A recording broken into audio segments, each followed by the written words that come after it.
Hello, everybody. How y'all doing?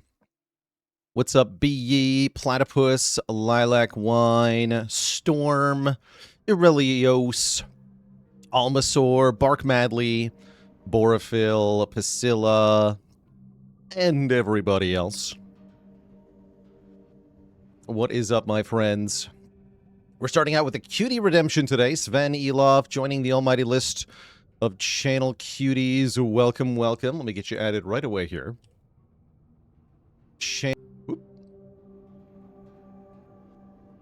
How's it going, Canra, Wildebeest, and everybody else?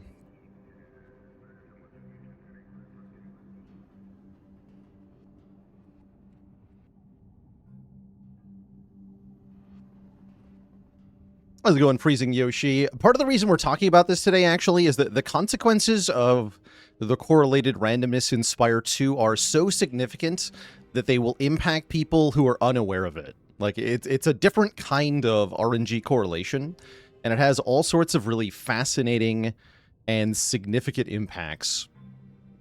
What's up, Pasta Man? Thanks for the Prime sub and 2 months. Impacts like the loss of our dear friend Rebound, who it turns out doesn't exist. Rebound isn't real, and it can't hurt you. And that's because of correlated randomness, which we'll talk about in a moment. Sven Elov. Okay, there you go. You're on the list. In single player, that's correct. It can be obtained in multiplayer, but only if you have the correct Steam ID. And if you happen to have the wrong Steam ID, you also can't get it in multiplayer.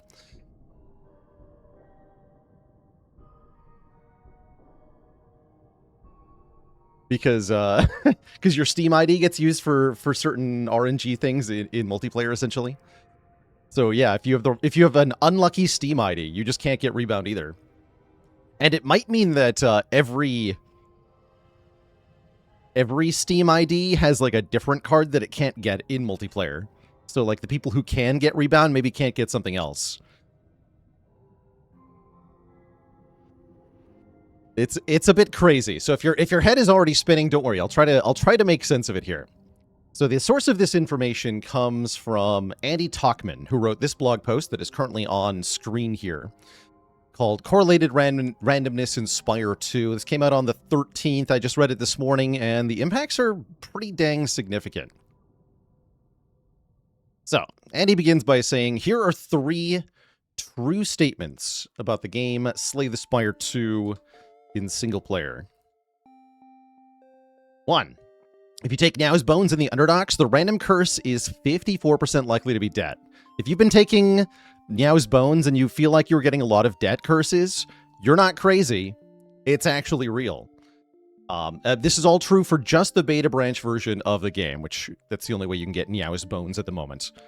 But if you're watching this channel, you're more likely to be playing on the beta branch. There is correlated randomness on the main branch too, but it's different than everything that's about to be outlined here. Oh, Bones are in the main build. Okay. So they are also in the main build. The main build currently has different correlated randomness. So a lot of the conclusions we're able to draw at the moment are not currently valid. And regardless of whether or not Megacrit fixes this, every time they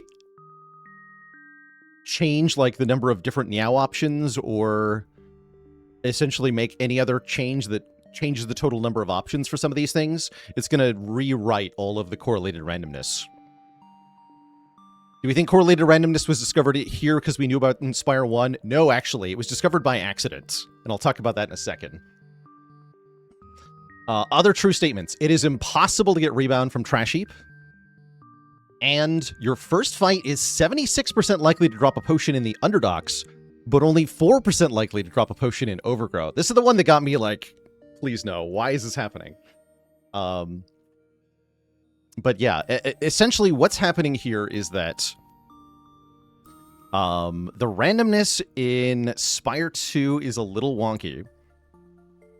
And there's more kinds of random calls in Spire 2 that allow us to make more observations to point out correlations. And in the case of Spire 2, there are two very important, immediate revelations to the player about your RNG roll. The first one is your biome, Underdogs versus Overgrowth. This is made by an RNG call, and it's something that you immediately see and are informed of. Once you know the outcome of that, you get a different likelihood than expected for essentially every other random outcome in the game. And the more random outcomes you observe, the more information you have, and the more accurately you can predict things. The other random information you get at the start of a run is the Niao Blessing in the bottom slot, the so-called curse slots. The Niao bonus that has a... Oh yeah, and there's Talkman here in chat. I know you. I'd seen that username in chat a few times. Welcome, welcome. Yeah, it seems the devs are already aware of this, and I expect it to get fixed pretty quickly, in part entirely because of this, actually, because we're directly impacting the player experience in a really meaningful way. So what's going on here? The phenomenon of correlated RNG is already known in the Spire community because, yeah, we had a problem with it in Spire 1, where you could make some kind of minor inferences, like you could predict maybe what your first question mark room would contain. We didn't really dive too deep into it because it was a pretty nebulous thing, and unless you were aware of it, it really didn't affect how your game shaped up. But this one's different, both because the impacts are more significant, and because this will affect players who are completely unaware of it, such as the Niao's Bones thing, because you're getting a different distribution of curses than you would expect. So, the problem with Spire 1's RNG is that you had a bunch of different RNGs that were all calling off the same seed, the same initial sequence of random numbers. And so by observing the outcomes of one of these RNGs, you could predict the outcomes of another. The answer is to offset all of these by adding essentially a random number to the part of the seed that they read from. So they're all reading off the same seed, but they're all reading a different portion of that seed, and they all effectively have different random numbers. And that's what the devs did for Slay the Spire 2, but there was a problem, a really special problem, which is that they used the stock version of system.random in the C#, which is the programming language that is involved somewhere. I'm not that much of a programmer myself, so I don't know a whole lot of the nitty-gritty behind how C# works or what exactly is wrong with the stock random class of C9, but essentially what this means is that because they're relying on this stock random function, which presumably was written like decades ago or something, it's presumably quite old. What it means is that even though two RNGs whose seeds differ by a known fixed amount have their outputs differ by a fuzzier but still exploitable amount. So even though there's an offset between which part of the seed you're reading, the way that the seed was generated in the first place means that there are correlations between these random values. So what does that actually mean in practice? That's the important part. So what does that actually mean in practice? What it means is that you get some really wonky outcomes with some of the things in Spire 2 that should seem like they're random. For example, Niao's Bones, the Niao option that gives you a random curse, actually has a very unrandom curse distribution. Look how bad this is. If you're in Underdogs, you have no chance of getting guilty, injury, normality, regret, or shame. You have overwhelmingly likely to get debt or decay, and you have a very small chance of clumsy, doubt, and writhe. These should be evenly distributed. In Overgrowth, you instead get a different distribution. Almost all the time, writhe, a little bit of shame, injury, normality, but no debt, decay, doubt, or regret. And from the looks of it, this means that you can never get regret from Niao's Bones ever. And essentially what's happening here is that these would have an even distribution if you just like pick a random seed and ask, what curse would I get from Niao's Bones? That answer is going to be completely even distribution. But the problem is that if you also ask the question, which seeds actually offer the Niao's Bones, the answer is that is not evenly distributed in the same way. And so the seeds that would give you regret in this case, all of the seeds that would output regret from Niao's Bones don't generate a Niao's Bones. This is the source of the correlated RNG problems. You've got essentially filtering happening where the RNG overlaps and it creates kind of like an interference pattern with two waves of light. It creates a non-uniform distribution because effectively some of the uniformly distributed random results are getting filtered out. And this is why the biome is going to be so important. Underdox versus Overgrowth has some additional factors that result in unusual outcomes.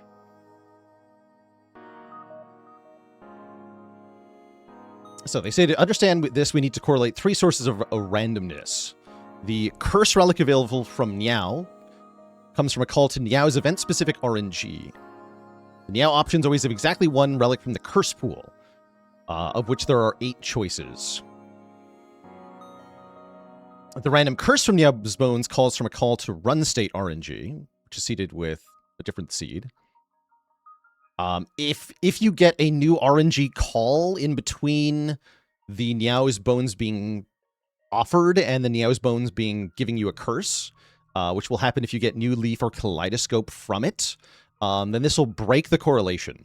So this isn't actually always true. You can get a different curse from Niao's Bones if it happened to generate either of these relics, because they make a new RNG call. And then the third thing we're looking at is, of course, the Act 1 variant, which is also seeded to the same base seed. Since Niao's Bones comes from the Niao's curse pool, you will only ever see it when the first call to the Niao RNG rolls in a particular range, which imposes a constraint on the possible range for the first call to niche. And this correlation is made stronger once you combine the information from the act that you're in. Yeah, this correlation is very impactful on gameplay, even for players unaware of it. So I'm gonna skip down a little bit, actually. We're gonna talk about Relic Large Capsule in a moment. But I want to talk about the trash heap. Because the trash heap really highlights how this correlation comes into play.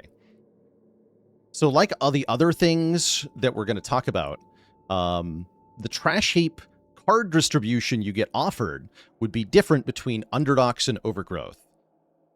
But trash heap only spawns in Underdox. And this is how we end up with the weird situation that rebound isn't real. What this means is that all of the seeds where you would get a rebound from the trash heap roll the Overgrowth for your Act 1 biome, and therefore you cannot get the trash heap event. That's what's happening here. So essentially, rebound is just being filtered out entirely accidentally from the possible results of the trash heap. And that means if you're playing on the current beta patch, it is apparently impossible to get rebound in single player normally.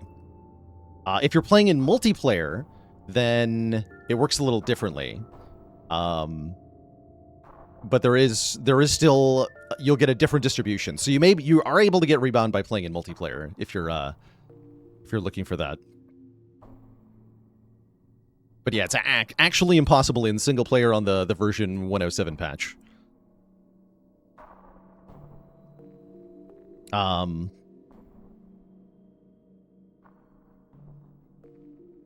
case you care about predicting the relic, the pairs of consecutive cards correspond to Darkstone Pre-Up, Dreamcatcher, Handdrill, Maulbank, and the boot, respectively. Okay. So yeah, you're also more likely to get Darkstone Pre-Apt and Dreamcatcher than you are to get the other relics.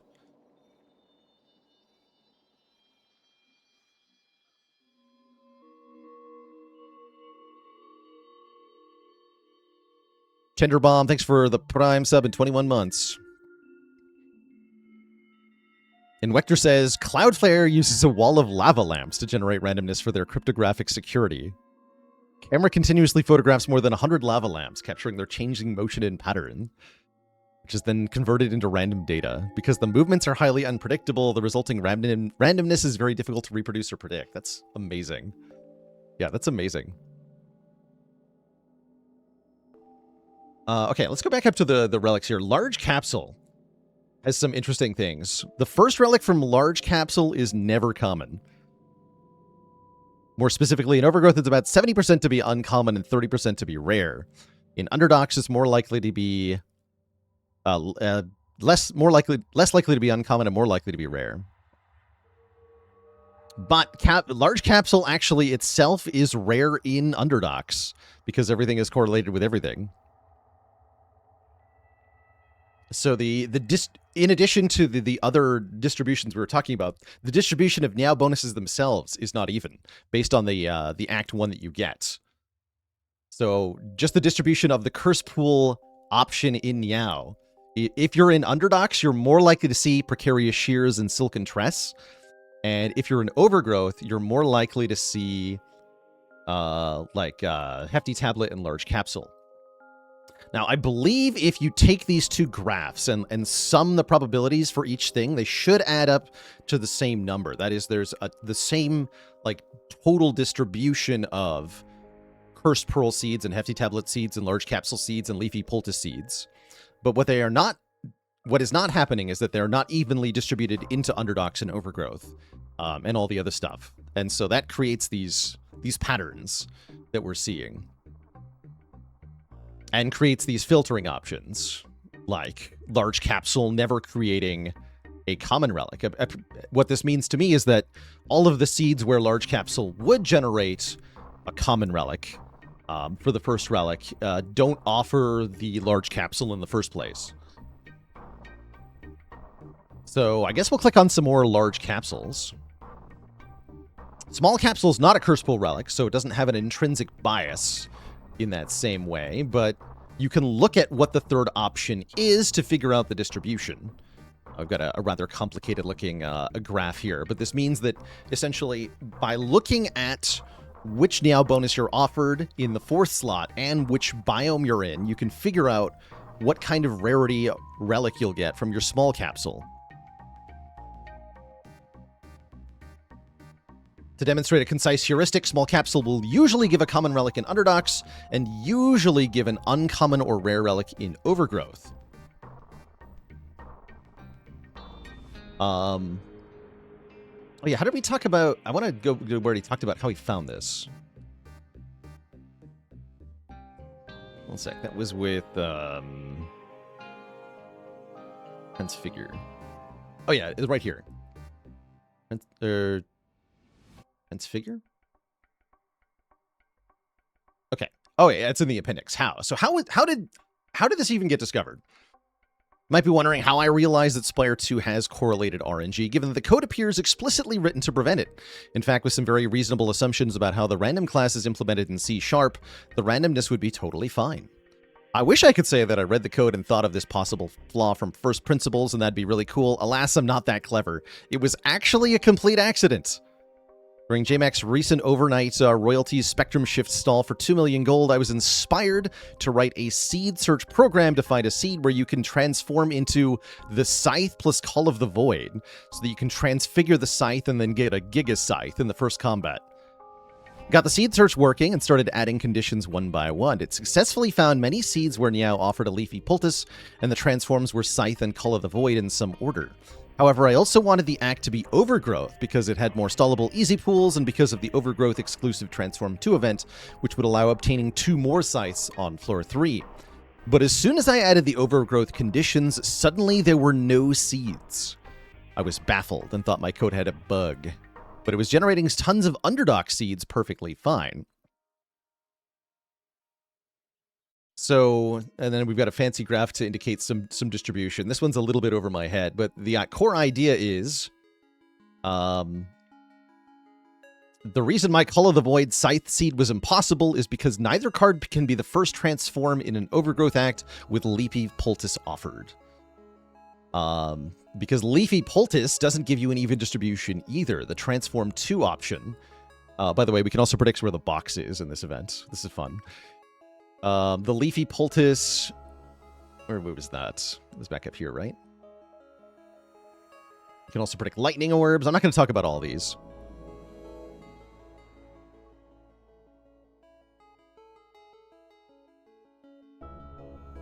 So, Transform 2 and Choose a Rare both have some wonky distributions. Turns out the first transform from Leafy Poultice only has 22 possibilities if you're in one of the 2 biomes. Or is that for both biomes? With some significantly more likely than others. Similarly, the first option from Hefty Tablet has only 11 possibilities in Overgrowth and 3 in Underdocs.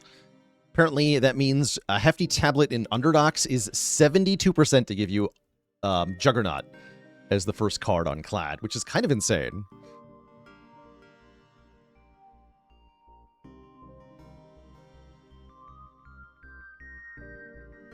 Okay, so Faley says, this, for a proper random distribution, this graph is supposed to look like static, which it definitely does not.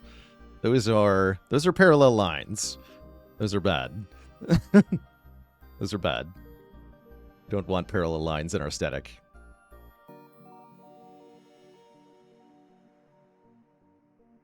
Okay. Oh yeah, and we can tab between them. So, and the distribution is the same too. So, if for Silent, the Underdocs card is Knife Trap. For Regent, it's Heirloom Hammer. For Necro, it's Reaper Form. And for Defect, it's Machine Learning. Sadly, none of these are amazing cards, right? Like, if you could know you were 72% to get Offering or something on floor 1, you'd be clicking that, right? Not Offering, though. Yeah, no wonder Pick a Rare seems so bad. This might be why. This might be why. Yeah, kind of insane. You get a much broader distribution. And again, this is only for the first card, so the second and third card are still going to be different. But still. Yeah, my hope is that this gets changed as soon as possible. This is bad.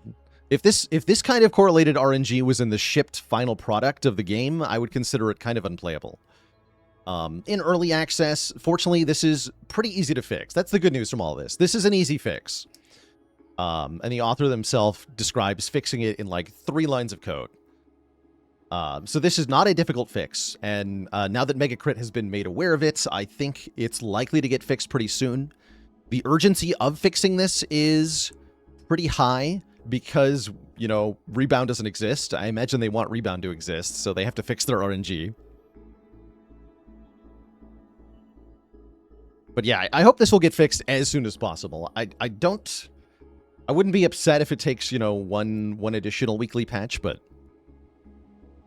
yeah, I'm kind of flabbergasted by it all.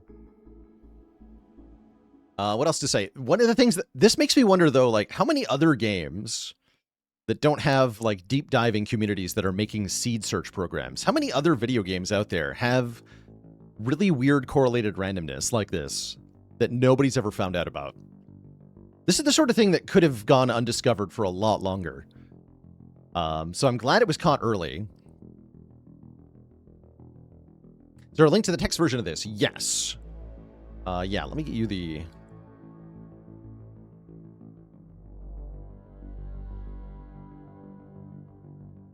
There's a link to this blog post for y'all.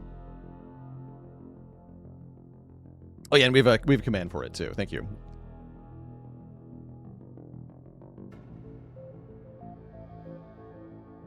Has to be similar stuff in Balatro, for example. Yeah, I wouldn't be surprised. Feels like a lot of roguelites would have to have stuff like this.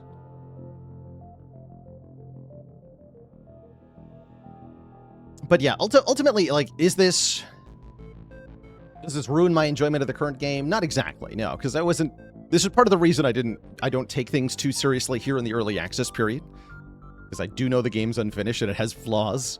I had no idea we had this kind of correlated randomness, but that's all right. What I'd like to do now is play some runs, and we'll kind of look at, like, point out some funny things. Oh yeah, the other big consequence from this is potion chance. I do want to talk about that. Potion chance from your first combat. This is the big one for me. How often does your first fight drop a potion? So, based on the Niao Relic that you're offered in the final slot and the biome that you're in, you can make some very significant predictions about whether the first fight is going to drop a potion. Hefty Tablet and Large Capsule, if you see them at all, it means your first fight is not giving you a potion. That full stop. You're not getting a potion from the first fight. If you're an Underdox and you see Silver Crucible, no, you don't have to pick the Silver Crucible. You just have to see it. If it's offered to you and you're an Underdox, then you're at 99.5% chance to get a potion from the first fight. That's a lot of information. Knowing for sure, or almost for sure, that you're about to get a potion, that's kind of a big deal. That's kind of a big deal.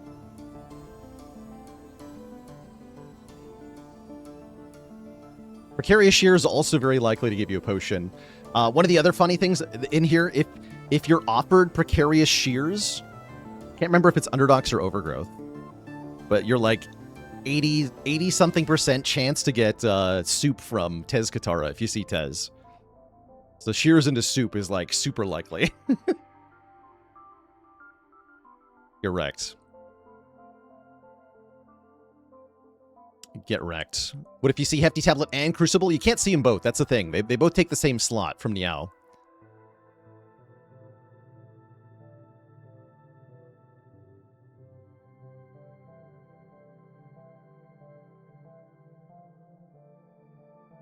Yeah, didn't even know Rebound was in Spire 2, and now you know why. That's right. Yeah, that's right.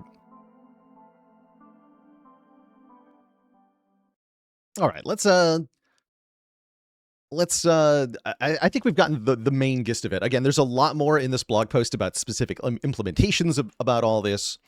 Core takeaways, though, is that the correlated random list allows you to predict all sorts of things in its current implementation, current accidental implementation. This wasn't on purpose. Megacrit probably didn't even know about this at all in their own video game. It's very easy to fix. Megacrit already knows about it now. Let's play some runs and just kind of like point out funny things that we might be able to predict and see if we can just kind of like call some shots or something. I don't expect to try to exploit this too heavily or for it to be a big deal, because I expect that it will change soon. And even if somehow Megacrit failed to fix it quickly enough, I'm sure somebody will make a mod that does. Main point is don't take bones in Underdox.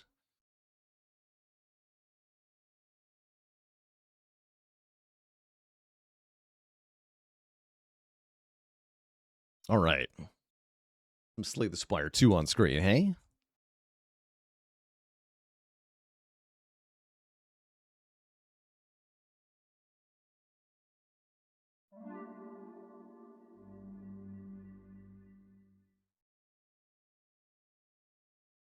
Streak.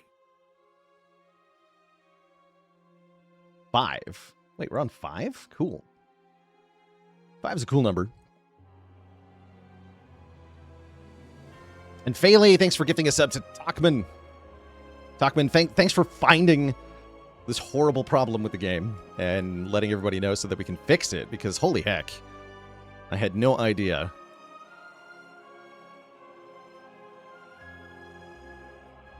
Spire 1, what came out first, A20 or the Heart? A20 was first. Yeah, there was a few months of A20 without Heart, and I will say, I kind of hated it. I thought it was really unfun. Where are we in the rotation? Looks like we just played as Clad. Oh yeah, we had the Fishing Rod Clad. I think Fishing Rod's actually good on this character. Do I think they'll make more characters for Spire 2? They have promised that they're making at least one more. I expect to see 2, and I'm hoping to see 3. But my expectation is we'll get 2 more. What made me hate A20? So the A20 initially was badly balanced, for sure. There were enemies that were worse, and the players, yeah, the boss relics were a lot worse. So you could have runs that just kind of nosedived in Act 2, and there was very little you could do about it. And I found the double bosses at the end of Act 3 to be really repetitive. I still feel this way about Ascension 10 in Spire 2 as well. But yeah, I felt like fighting 2 out of 3 bosses every single run made it really repetitive.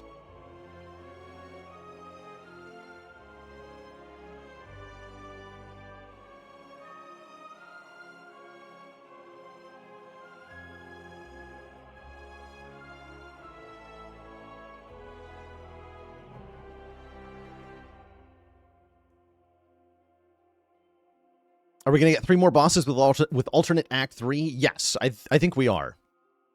Yeah, so that'll help a lot when we get alternate Act 3. But that is unfortunately quite a ways away for now. Is that the Elden Ring next to my face? Heck yeah, it sure is. It's there because Elden Ring is one of my favorite games of all time, and I'm a long-time enjoyer of From Software's games. So I decided to make it part of my room and stream decor. Yeah, I used to have the map from Dark Souls 1. That's actually... I can see that right now. It's just on a different wall.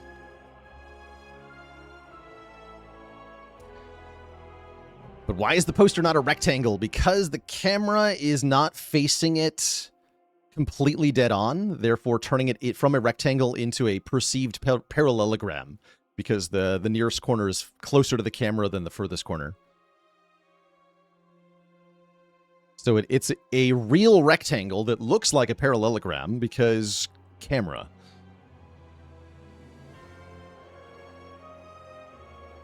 And Banna Wade, thanks for the Prime sub in 19 months. Am I going to abuse our dark knowledge? I'm going to try to call whether we get a potion or not. Austin Fuego, thanks for 73 months of support. And a dad joke for the crowd, courtesy of Virtual 256.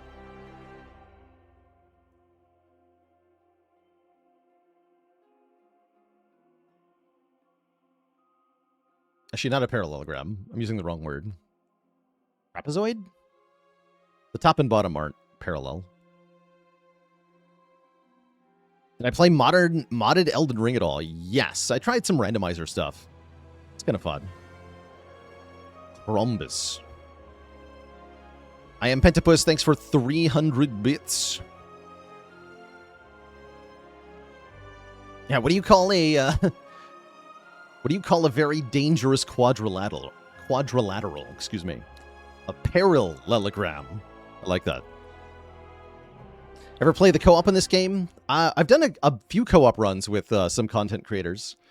Multibrad's video with challenge run video with me is going to go up, I think, on his YouTube pretty soon. I'll have to give a shout out to that when it happens. But yeah, Multibrad and I did a co-op challenge run.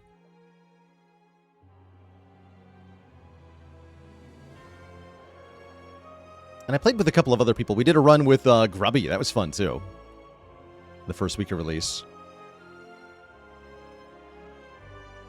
Have you seen the 4 Ironclad speedrun? I have not seen that.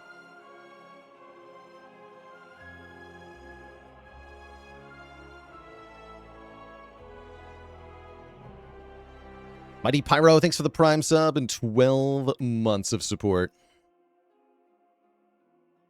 All right, before we jump into a silent run, since I've been yapping for a bit here, I do actually need to use the bathroom, the little streamer's room here, before we get into a real run. So I'm going to go do that, and then we're going to play some silent and try to make a couple of predictions about things.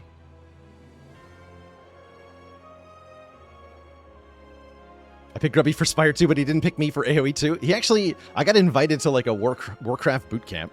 It was funny. I was too busy at the time to be able to accept. It was like a whole thing of learning to play Warcraft. Show now for prediction. Sure. Sure, we can start the silence. So we've got some correlated info here, right? We get 2 important pieces of information. We see that we're in Overgrowth, and we see that the bottom option is Cursed Pearl. And that gives us information. Gives us a lot of information. So we can, let's actually just quickly look back at the correlated randomness graph here. So if we look at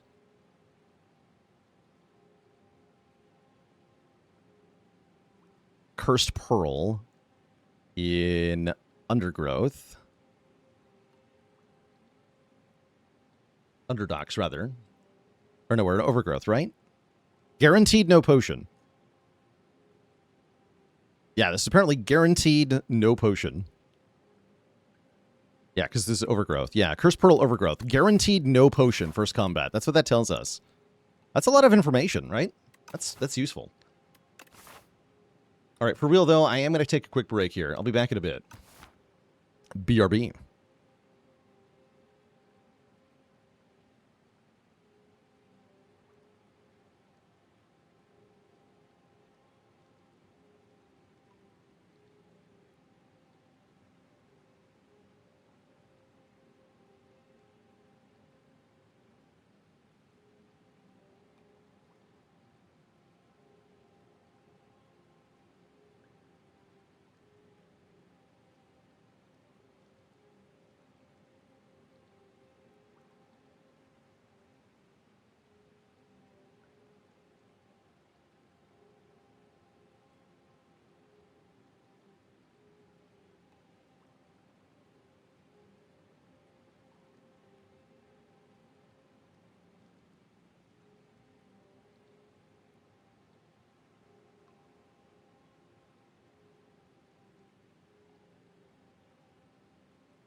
Okay. So, we can also predict what we're going to get from the small capsule, right?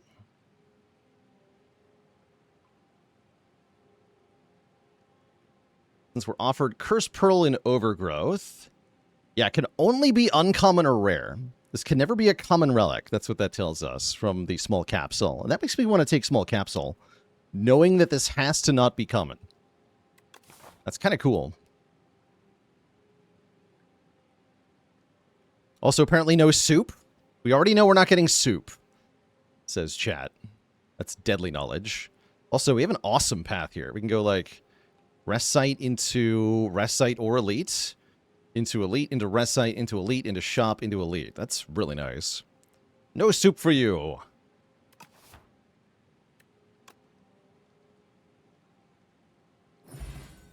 We get a stone cracker, so we do get a rare relic here. That rare relic says upgrade 2 cards in the draw pile in every fight. That's very good, because that will have immediate useful impact. Yeah, you hate everything about this? Yeah, it's definitely not something I would want to be in a game where I'm trying to, like, genuinely compete with other people or take seriously. No, there's no way, right? There's no way. It's fun for now. Knowing that it's probably going to get removed, it's fun. But if this was in the finished game, like I said, unplayable. Unplayable. Okay, we're going to go this way. Double upgraded strike. The power. Next turn's going to kind of suck, though. I guess we want to bring this guy to 9 so that next turn I could maybe strike plus defend. Otherwise, I'm taking damage next turn, though, right? I think so. Yeah, no matter what.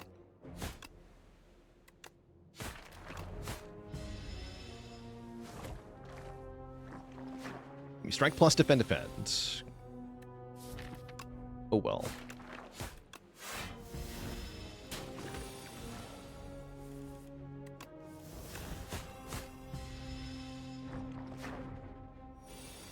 Would it have been better to kill the front one and then block? I think you just end up taking 1 more damage on the following turn if you do that, because the back one would attack again on turn 2. And it does more damage than the front one does. So I think you only lose 1 more health if you do that. All right, Overgrowth says, take the damage cards. Leading Strike is a perfectly good first damage card. Wait, we got a potion.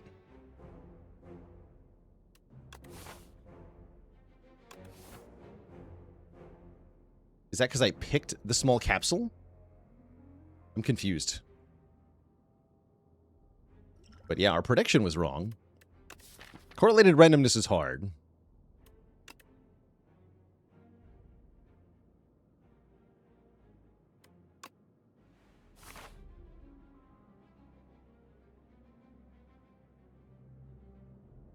Oh, because Stonecracker. Yes. Yes, because Stonecracker made an RNG call. That's why. I think that might be why. Yeah, choosing the cards that this upgrades advances the RNG. That might be why.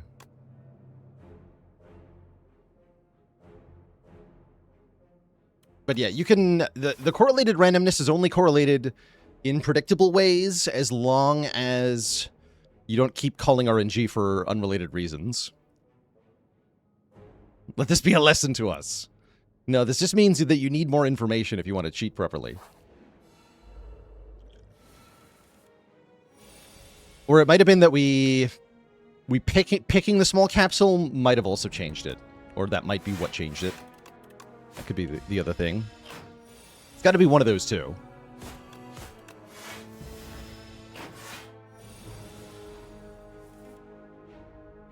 Yeah, as Legina says, picking any now that generates a card reward or random relic breaks this correlation. Okay, yeah. Yeah, so it was taking the small capsule. Wait, that makes it even better, right? Because you can choose to break the correlation on purpose to get better outcomes.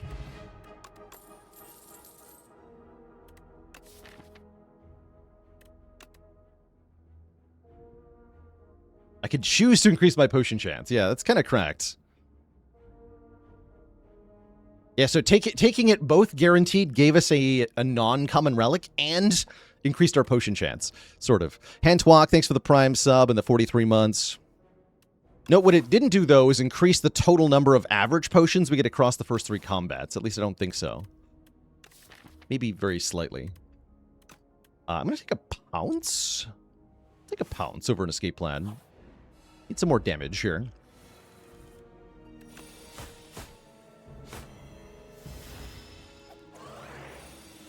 I'm small now.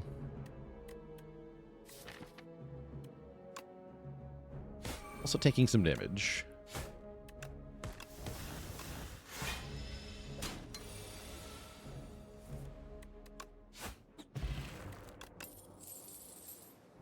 Ricochet versus Predator versus Strangle? Honestly, Strangle with Leading Strike is kind of cool.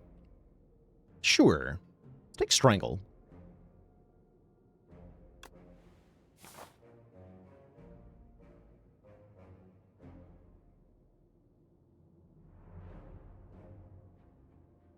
Yeah, it's all very complicated, that's for sure.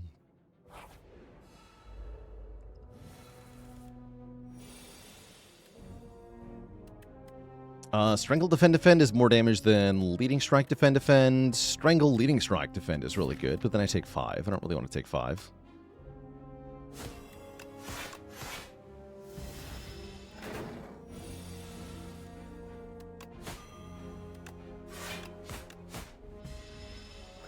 Ow.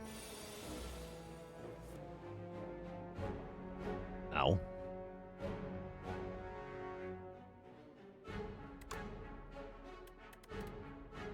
That's quite a draw, by the way. We're in trouble here. That's an extremely bad draw, and I'm kind of hosed now. Oh, no. Probably have to use our skill potion next turn. Because, yeah, this is really, really very bad. Damn it. Ugh. Not enough damage to kill, right?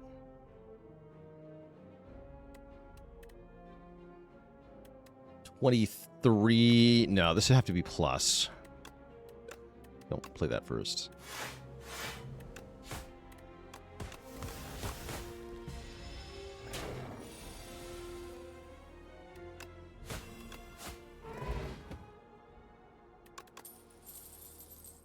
Beat. Blade Dance is also quite good with our choke card. Kind of want the Blade Dance. Take Blade Dance here. That might be insane. And then we can transform a strike pretty happily into After Image.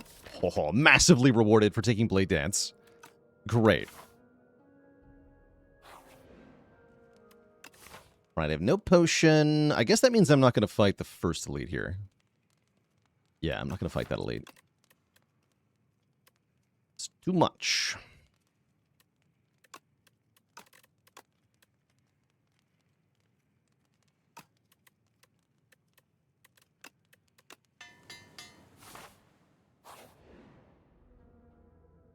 Give me a potion. Poison potion. Sure. And I'll be resting here and then fighting the next elite.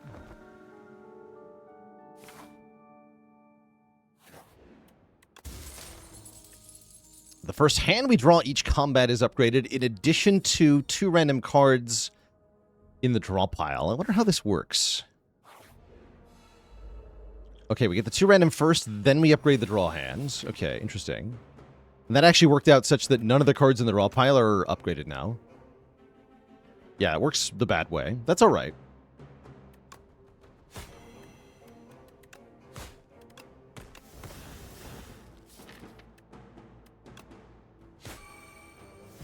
Wait, defend? Oh yeah, this is defend. I missed that. Convenience.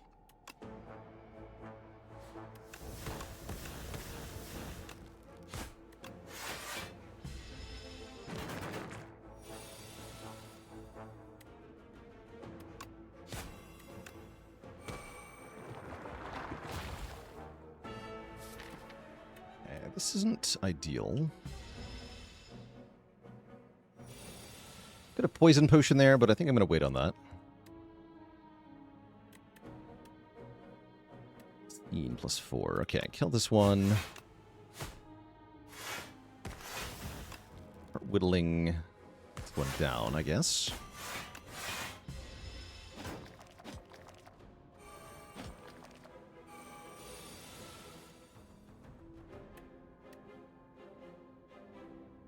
I can do Strangle plus Pounce plus Survivor. That's badass. Strangle you. Pounce you. Survivor the infection away.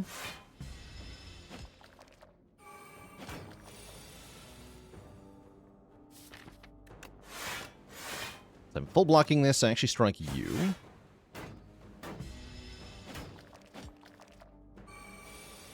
This might be our poison potion. Oh! Get them both. Nice. That was a perfect fight.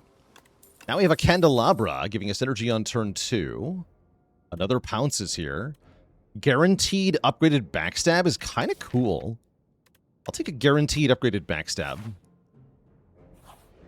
And then upgrade the backstab. Don't upgrade the backstab. Maybe upgrade After Image. I'm also down to upgrade Strangle here.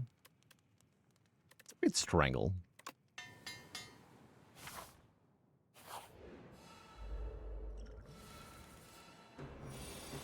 Hello. This is where we use the poison potion, for sure. Go neutralize, leading strike, backstab, and pounce, I think? Pounce last? Yeah, pounce last.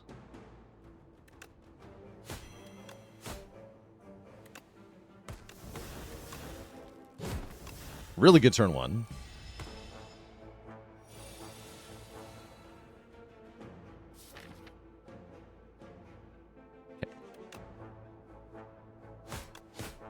Not a very good turn 2.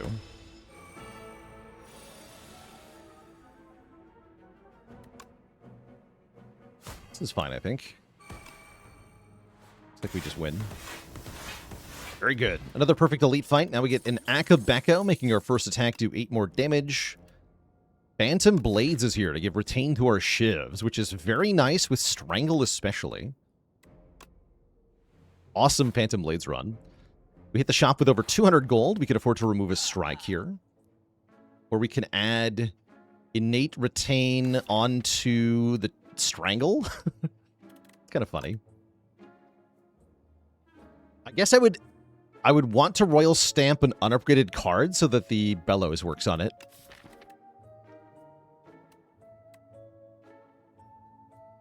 That's funny.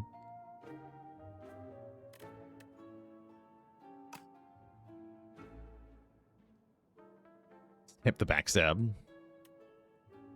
Probably I don't buy the Royal Stamp. I'm down for Escape Plan card remove. Yeah, the stamp doesn't work on powers, unfortunately, so we can't stamp Phantom Blades or After Image. Cunning Potion's also nice. True.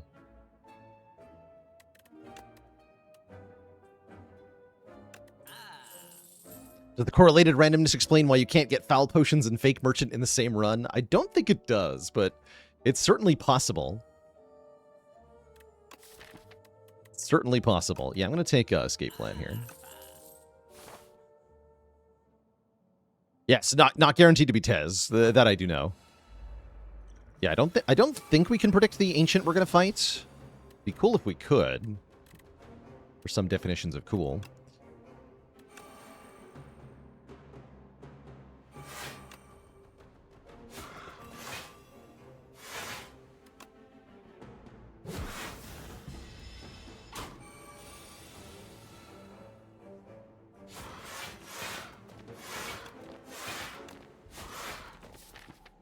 Boo.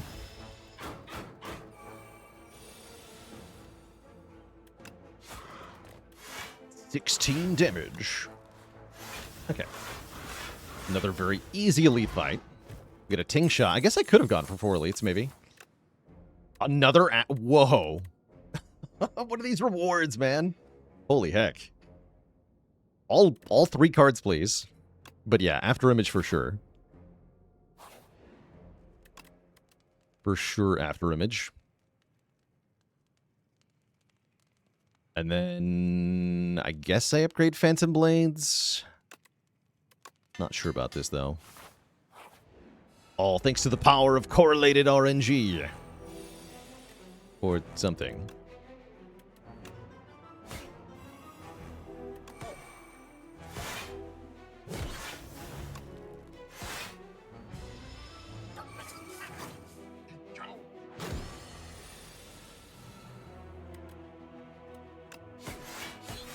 Oh. What? It was 1 damage short of killing there? Correlate this. Whatever, we got enough health.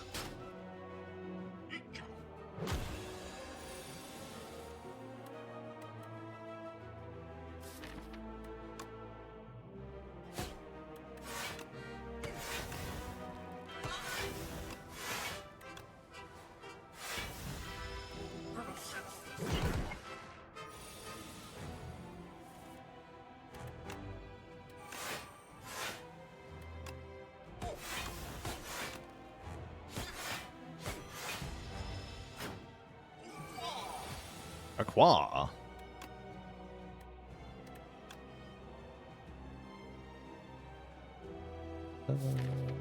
Choke. Here, and then use 2 shivs on you.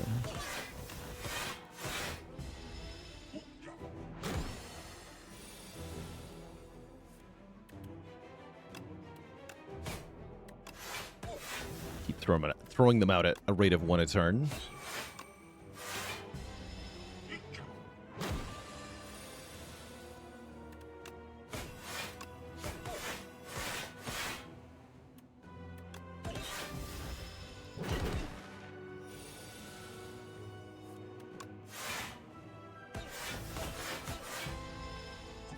Definitely could use one more way to make shiv cards here.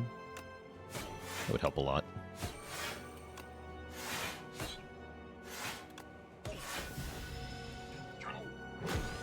All in all, a very easy fight as expected. GG. There's another way to make shivs. And it works with Tingsha. The synergy. That's pretty badass, actually. Yeah, Storm of Steel with Tingsha and in double After Image and Phantom Blades is pretty sweet. There's also the Hunt, but I would prefer just to actually have the Shiv card directly. It is Tez, we don't get soup. As promised. We can Big Hug, we can Special Path, or we can get 4 energy on turn 1. Kind of a nice 4 energy on turn 1 deck, but it's also a nice remove 4 cards deck. Remove 3 strikes to defend, to just kind of bring it down to the Shiv cards here. We can always just discard the Soot anyway. Bonus points is that if we remove cards, we're less likely to draw them on turn 1 and upgrade them, which is kind of a big deal. That's kind of a big deal.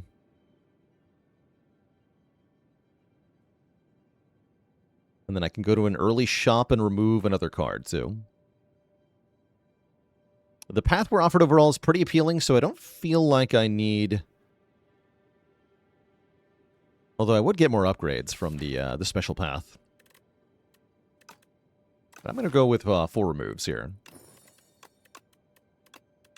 No strikes for me. Is the special path bad? I don't think so. It's just a little underwhelming compared to some of the other options is the main problem. Do I want 3 or 4 elite fights? Or 2 or 3 elite fights, rather. 3 sounds good to me.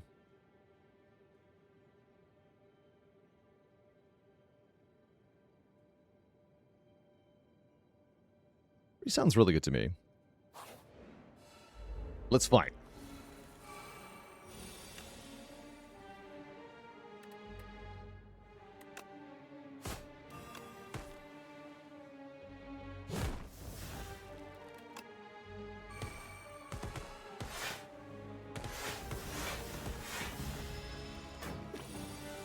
Beautiful. That's a pretty good sign. Take a whale here.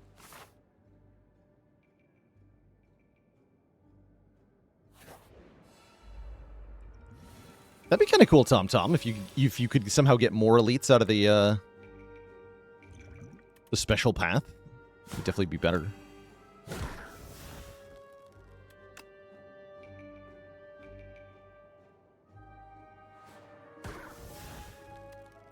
Okay, so if I discard my hand, I do a lot of damage, right? We do 7 times 3 from discarding with the Tingsha, and then each Shiv does 6 plus 3 more. So it's actually 12 damage per card in hand. This is better than Fiendfire. How's it going, Nave Greed? You can tell this was probably an Overgrowth Act 1, and you'd be correct. The power of cringe.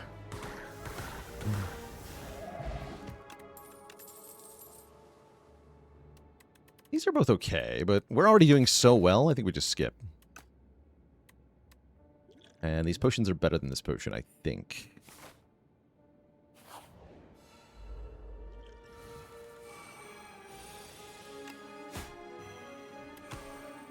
Get him.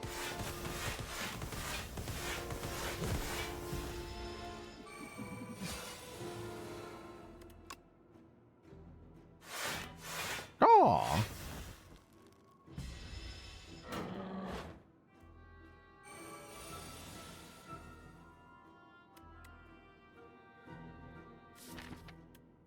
Hmm.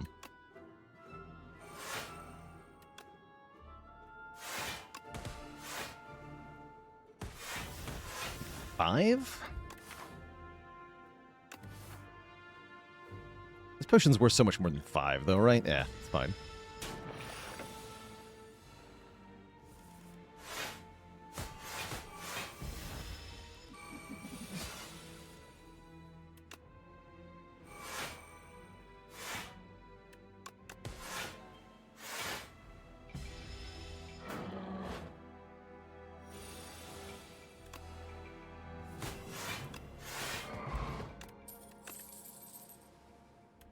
Dagger Spray plus with Akabeko?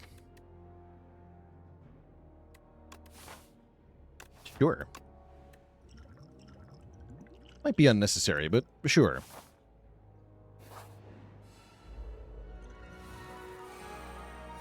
Well, well, well, look who it is.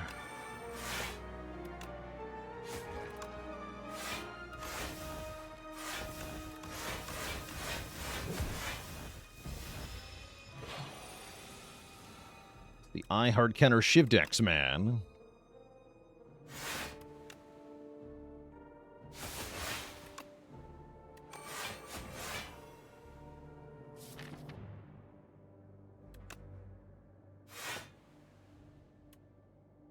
Take 4.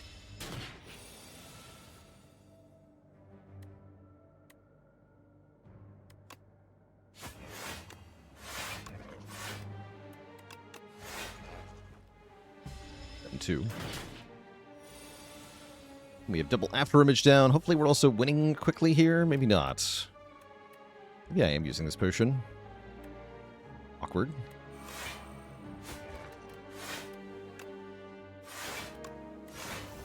Definitely.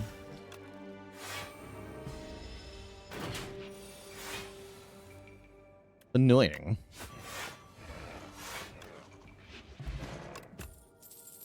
Speedster Plus. We don't actually have very much mid-turn draw, just the escape plan currently, so that's pretty garbage.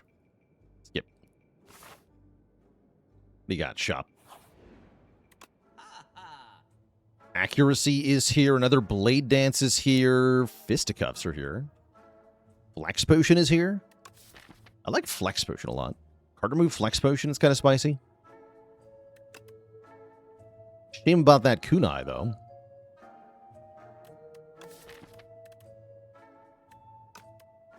Yeah, I'm actually going to go card remove plus Flex Potion.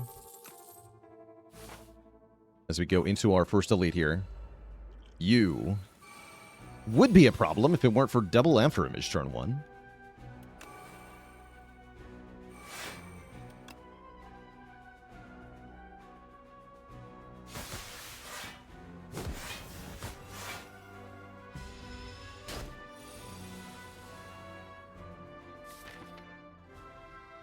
Alright, I'm going to gamble this turn.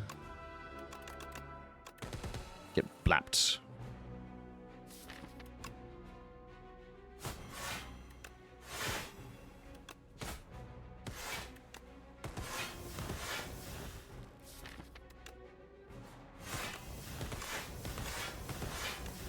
Blap.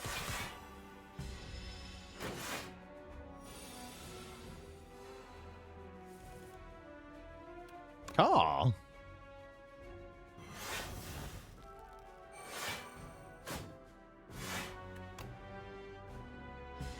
Oh, I should have played that for 2 block, though. Wanted more damage.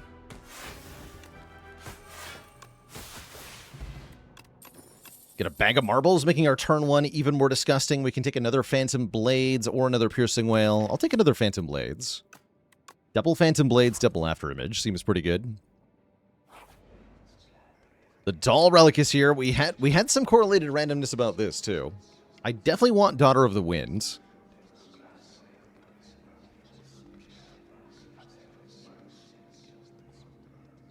What did the randomness say about this one?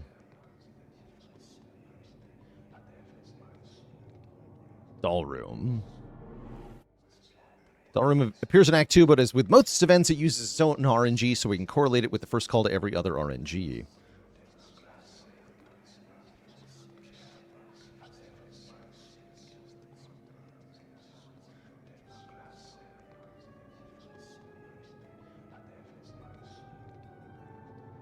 So from the looks of it, actually, if we want to get Daughter of the Wind, we are going to have to pay the 15 health 30% of the time. So I think I might pay the full health, because I would really like another block per attack. It was the second one. That's fine. 1 block per attack. Get in here. And Happy Flower.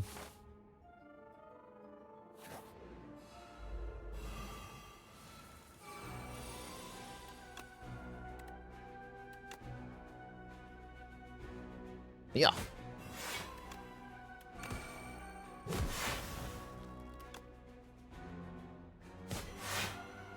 How's it going, yet another idiot? What's up?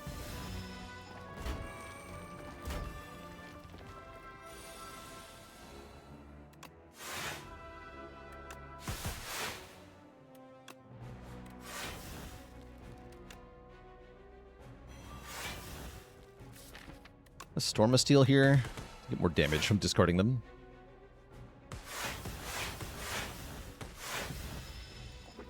We have some shivs in the deck, that's fine. Spectacular.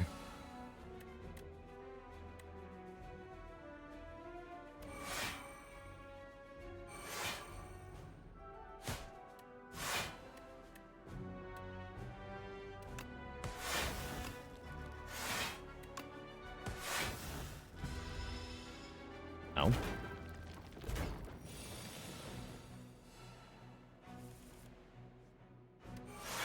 $25 damage shiv. The power.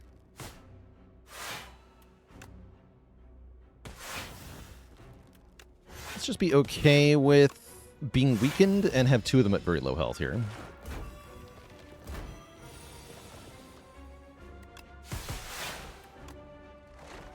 GG.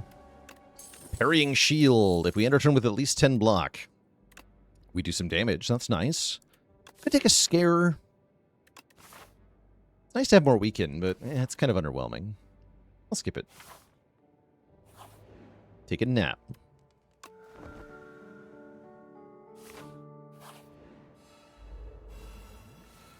Is Scare bad? It's not great. It's okay.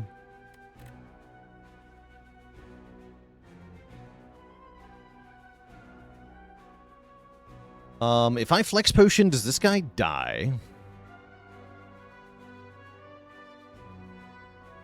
Time for math.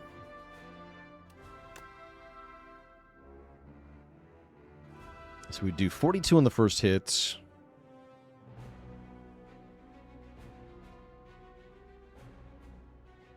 And then we Storm of Steel for 1, 2, 3, 4, 5 cards. So we do 15 damage.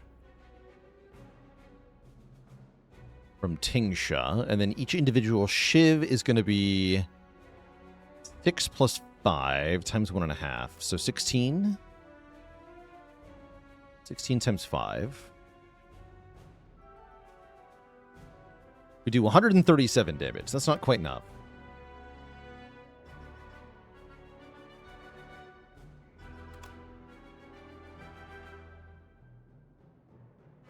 Okay, yeah. Not enough damage.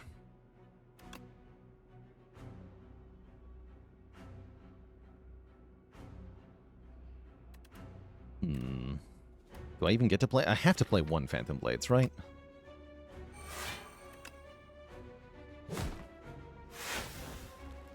We have both after images down, so each attack is 3 block, which is still less than defend will give me, but it's better to do it anyway because of the damage.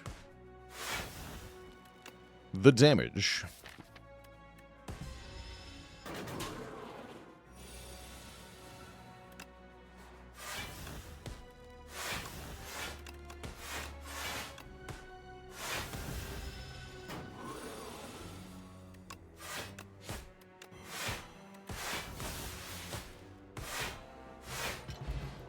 Got him. We got a Whetstone giving us 2 random attack upgrades. And I'll probably skip this. We seen any backflips this run? I don't think so. Ooh, upgrade Backstab and Leading Strike. Unfortunately, Backstab upgrade is actually completely useless. So we only got 1 real upgrade there. Tactician. I don't see what Tactician is doing in this deck. The only way to discard it is Storm of Steel, for the most part. How early does our friend wake up here?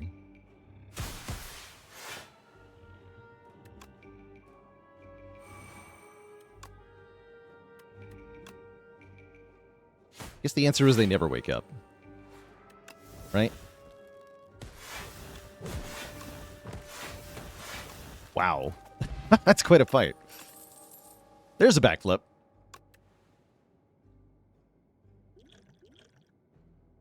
Killed them in their sleep. Corrupt an attack. Don't think I ever got any good corruption targets. Let's transform another defend.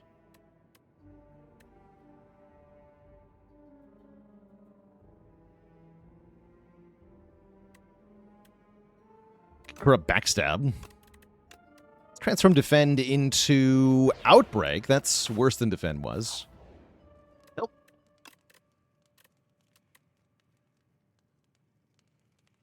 Am I allowed to upgrade here? Probably shouldn't. I don't feel like I get much reward for upgrading here, so I'm just going to rest.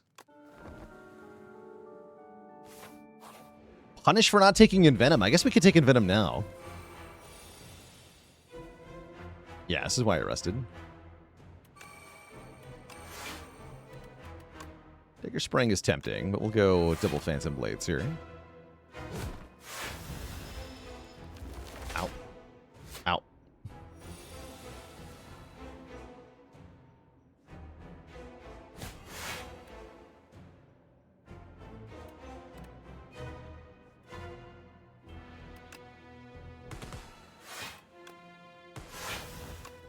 Need the blocks. I'm not going to retain these. Definitely glad I rested. Kind of dead without it.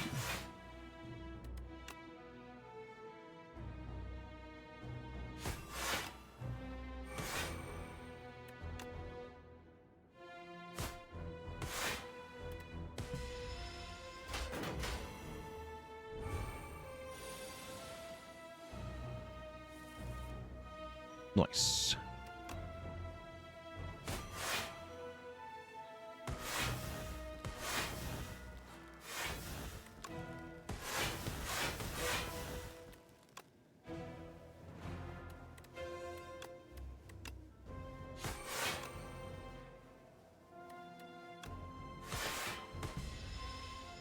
Full block seems pretty good. Uh-oh. Oh, good.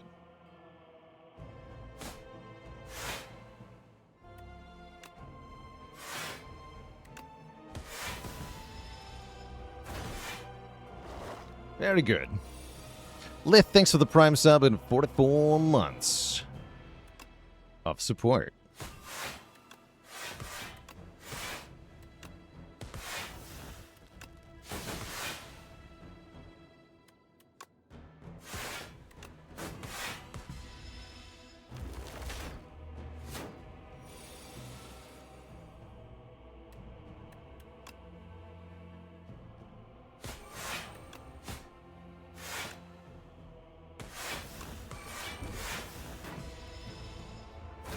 Now for the multi-hit. 16 by 2 is a very big number.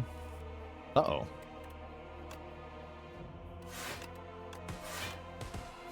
Ouch.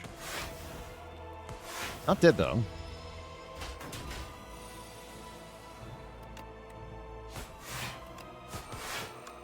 GG. We escape the death of the crab. And we're offered a freaking knife trap. Play every shiv in the exhaust pile on the enemy. Yes. Generate a ton of block, too, is what that says. Pretty cracked. Yeah, with Strangle, that's pretty cracked. Frond, Diadem, or Fur Coat. These are all kind of bad. Take Frond with only 2 potion slots. It's a little underwhelming. Diadem with shivs, also very underwhelming. So do I take the Frond, or do I just Fur Coat and try to get some free elites?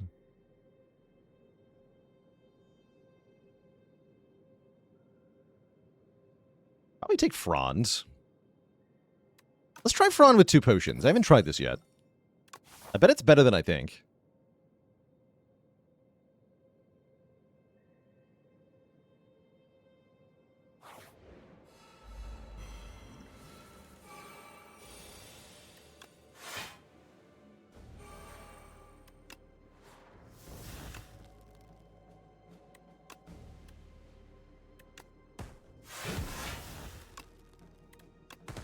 Get him.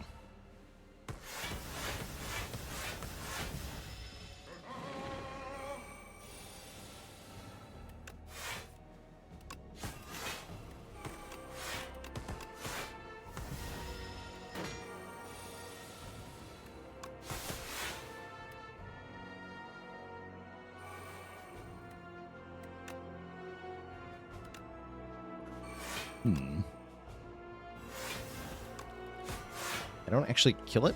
That's kind of sad. I should use my strength potion to guarantee that. Since we're getting a new potion anyway, or we would. This is fine, too. Tactician continues to be completely useless.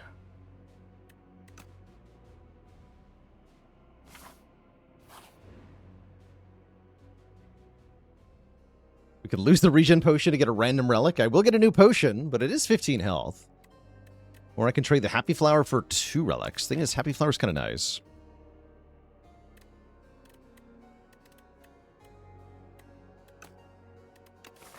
We are going to a shop later this act.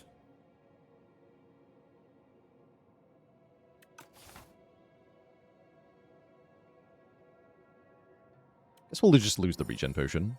To get a chandelier, now we get energy on turn 3. Hype. Okay, we just need lantern for the full set.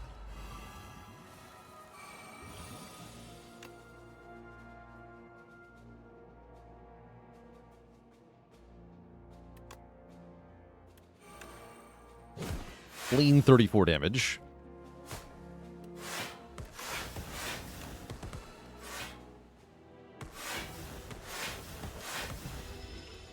Oops, I meant to throw that.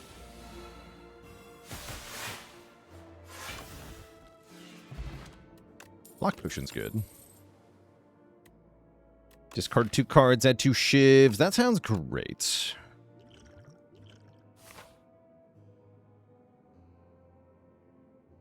I'd like to go to the later shop. Go this way.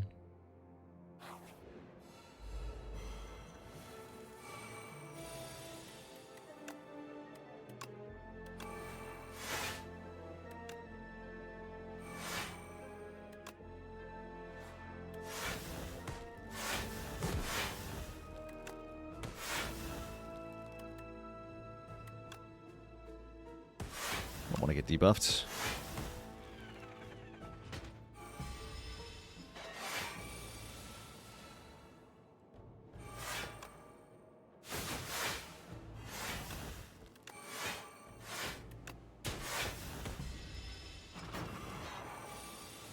Yet. Yeah, yet. Get him. Get him! Look at all that block.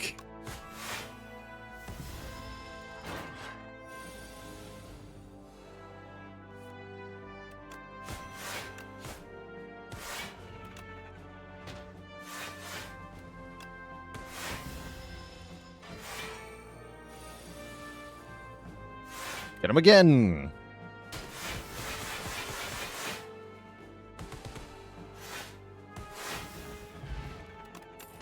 Yes.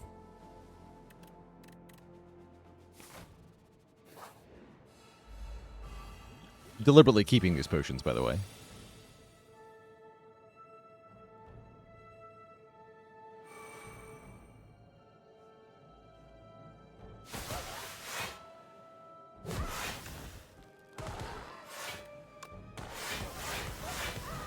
Pretty good turn one. We almost got it all the way to dead. One turn here.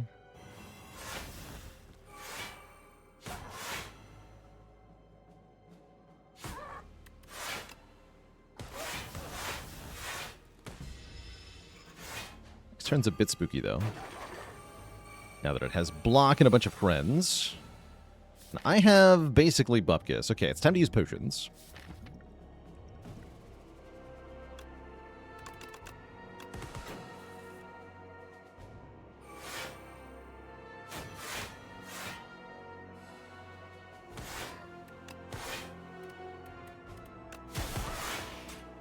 Perfect. GG. Unupgraded garbage. Get out of here. This is Act 3, not Act 1. It'd be ridiculous.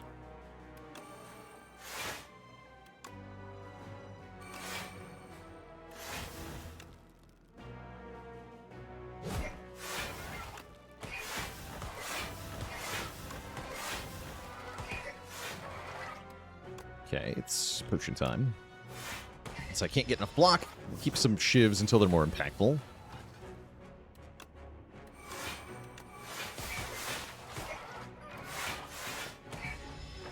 Oh, I shouldn't have... Yeah, I shouldn't have kept them for this turn, though.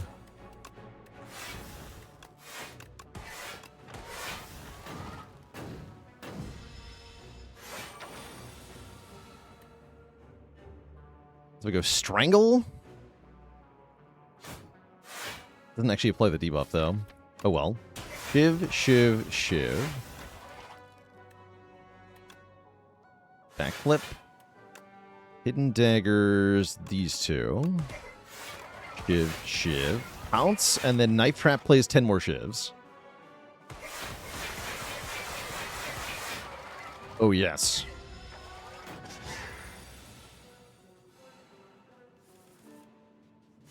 Kind of looks like we need accuracy now.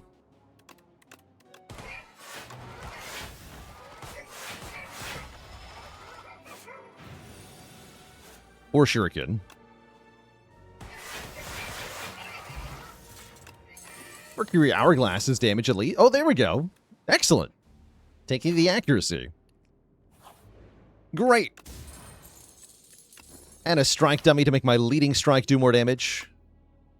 Give me 2 new potions. Those are cool potions. Sure.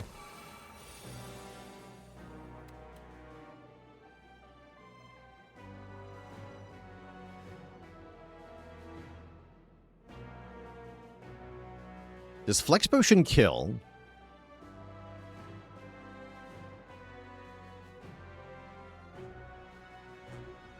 I think it's dead. Let me do some math. I Flex Potion and accuracy. Shivs go to 10, 15 base damage. Goes to 22. So we're looking at 22 per Shiv. It's 22 times 6. 132. Times 2. Yeah, it just dies. Just dies.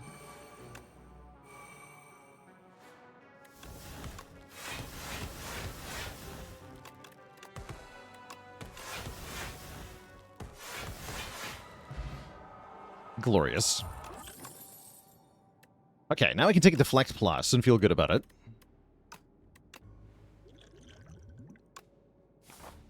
Math. And now we hit the shop with $356 in the back pocket. Where there's a Well-Laid Plans Ninja Scroll, except I just got Bag of Prep, so Ninja Scroll is bad. We can take Equilibrium. The shop sucks.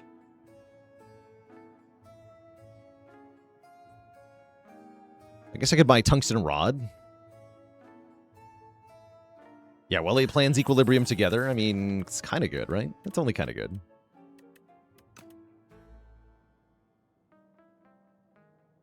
Fighting Queen and Aeon Glass. That does make scales nice. And I can't buy the rod with the Equilibrium, so we'll buy the scales instead. Sure. Fine. Yeah, it's fine. Hello. You are all going to die.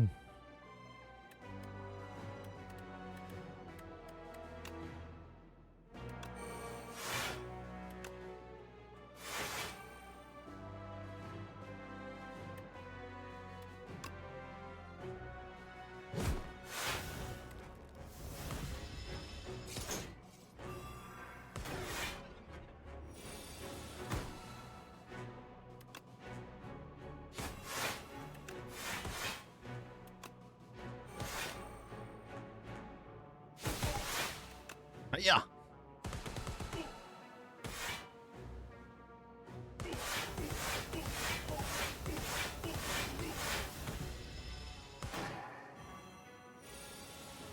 Now my upgrades are no more.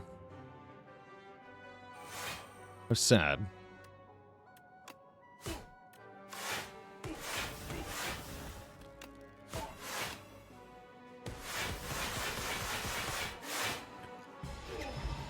Your face is no more. And neither is the hunt. We don't need the hunt. We do need the Gorget, providing a little bit of bonus block. We do need to wreck these two fools as well. I can go Pounce Equilibrium. That's kind of awesome, actually.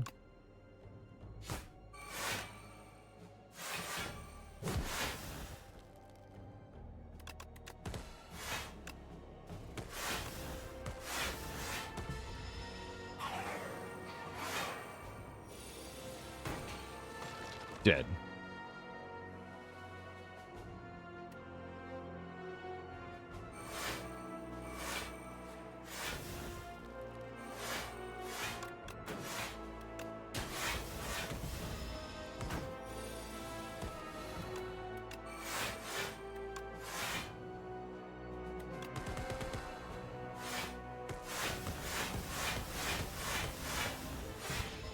The shield.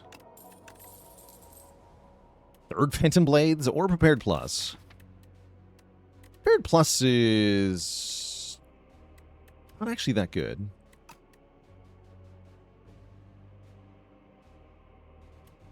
Nah. One strength per turn, though, is that good. I'll take one strength per turn. 6 damage. Yeah, 6 damage only if I was planning on not playing one of the cards in my hand is the thing. Okay, card draw helps a lot.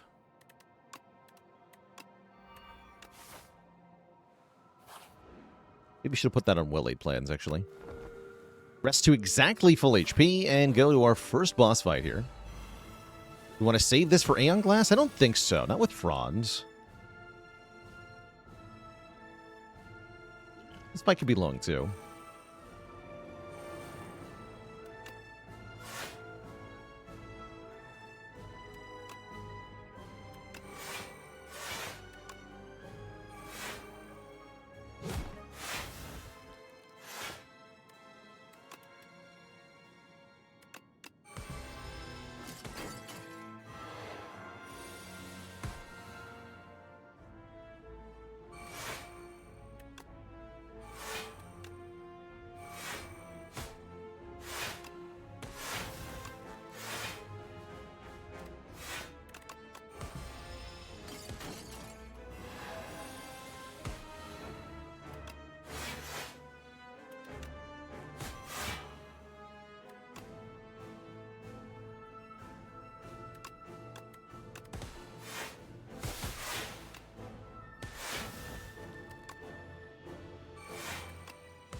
1?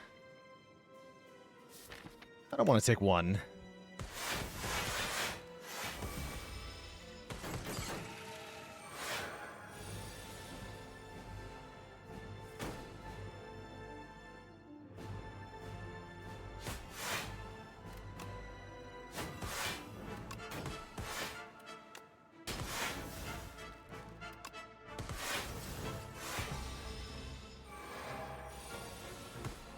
Easy.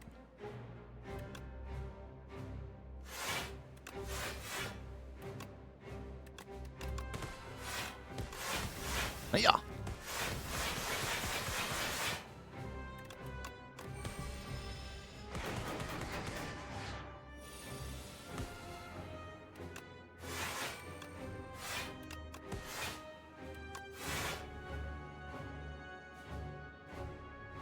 I don't want to take 1. I don't really want to take 1.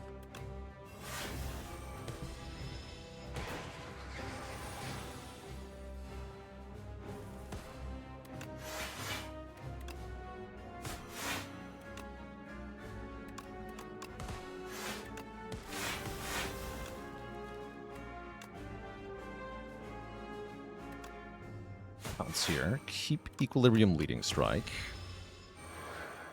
We see Knife Trap, we just win. We don't see Knife Trap, though. Might just win anyway.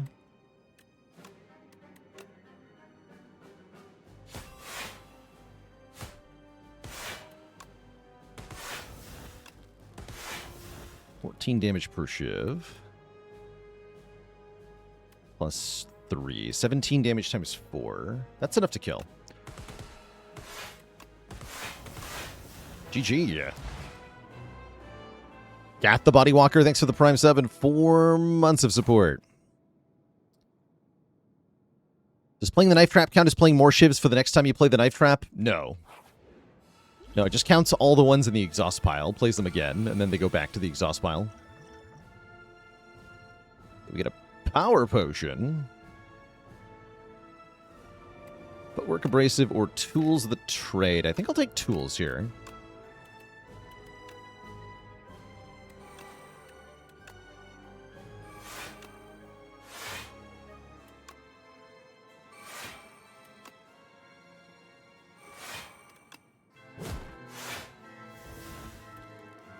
Me either.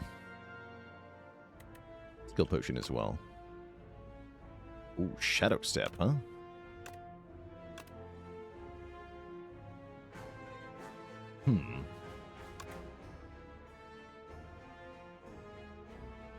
Nah, I'm just gonna prepare.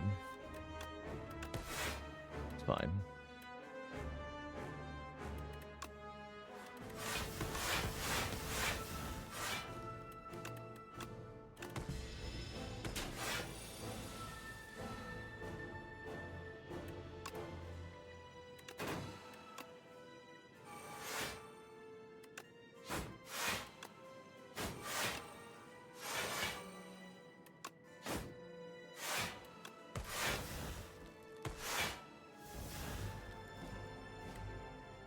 Storm of Steel the Withers, that's kind of fun.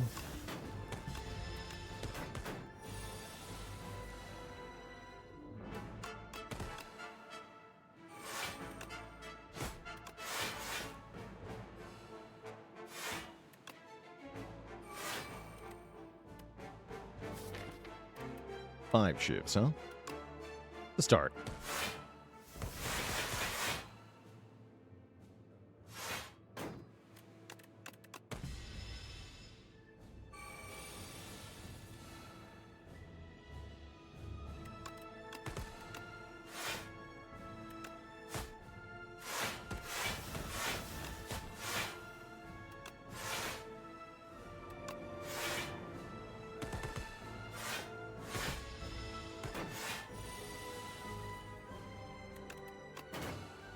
Nice.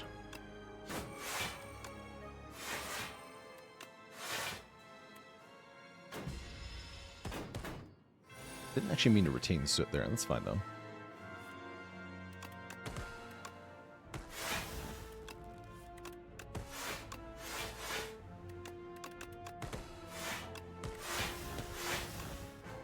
This card. Let's keep Piercing Wail. We should be able to win the next time we see Knife Trap, which is not yet happening. What about just winning with Stormo Steel here?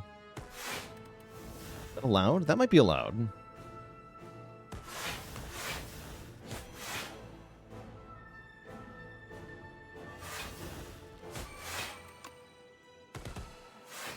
I do get the Wither afterwards. Oh well, at least I block most of the damage. Ow. But where's the Knife Trap? Oh dear.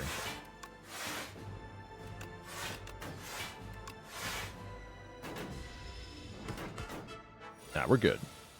GG. Play 16 shivs. Yeah.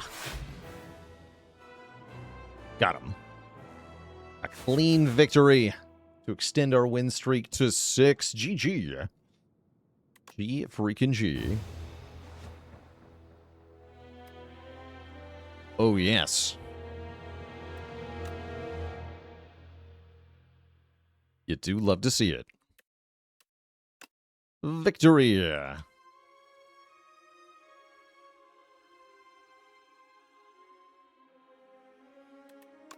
Correlated win streak. Yeah, we got some really useful information at the start, thanks to our newfound knowledge here with the small capsule, knowing that we were not going to get a common relic. It's kind of cool. Kind of cool. But I will be happy when I can no longer know this.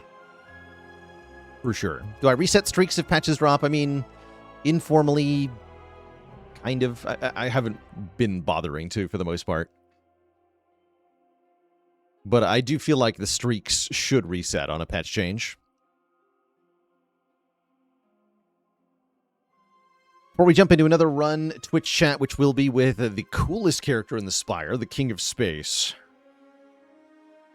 I'm going to take a quick break here, refill the leg, stretch the water. I'll be back in a bit. And then we'll play some more. BRB.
All right, chat, we are back. Thanks for hanging out there while I got myself sorted. I'm ready for my ascension to the King of Space's throne. The throne of space, or whatever. You can see this is a hefty tablet overgrowth Act 1. So what does that tell us about our rewards? Well, it tells us that we're taking Kaleidoscope because it's Pride Month, which is going to break every correlated RNG thing anyway. So that's nice to know, I guess.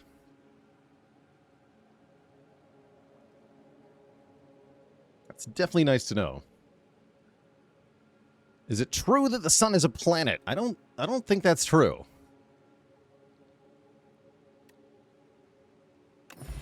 Give me the Pride power. Oh, what? This does literally nothing. I've heard, by the way, that it's actually possible to get triple rare from the second card reward under extreme circumstances. Does nothing yet. I like charge battery a lot here. Borrowed time is curious. I guess Grave Blast is good, right?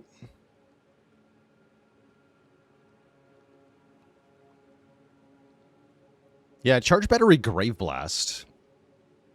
Grave Blast is a lot better when it's fetching Falling Star.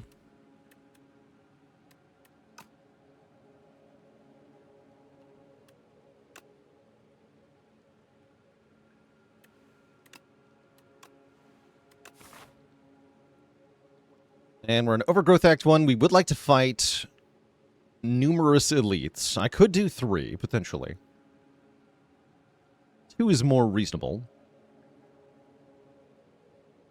I guess early shop into 3 is fun. Also get a late shop. I'm going to start with a couple of combats, and then one more combat. 3 combats. And then I can either diverge this way or this way. Take the speculative voltaic. Surely we'll get the glass in Act 2, which will allow me to get more lightning cards, right? Totally. Absolutely, totally.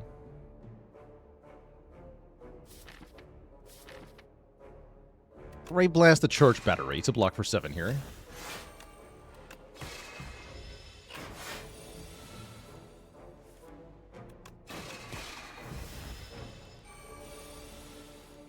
Nice.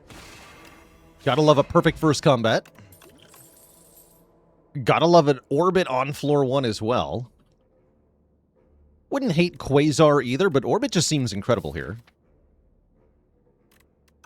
Welcome to my deck, Orbit. It's like energy refunded. Nice with the charge battery, especially.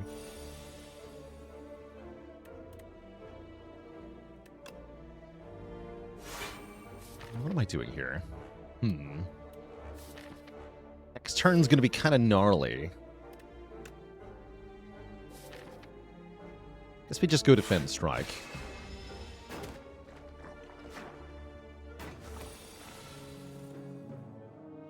Okay, it's not that gnarly. We only take 1 damage. That's fine. No need to use our valuable speed potion for 1 health. This is worth 5 health, at least. What is my ideal number of orbits? I think maybe 2 is. 5 is too many. Or 4, rather, is in fact too many. Once you have 3, you're kind of almost at unlimited energy anyway.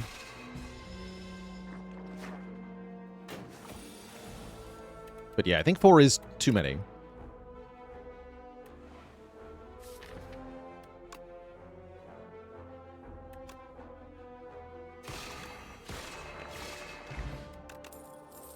Know your place, slime.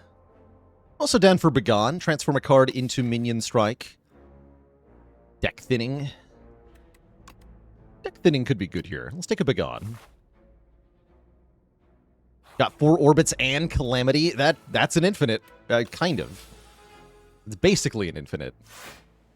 It's good is what it is.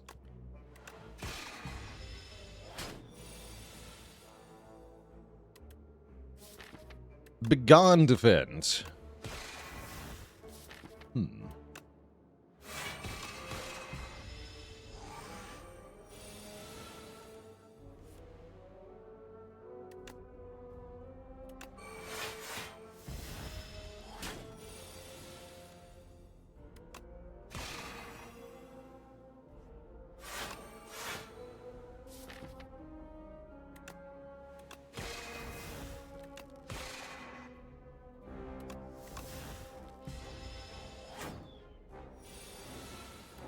Phew.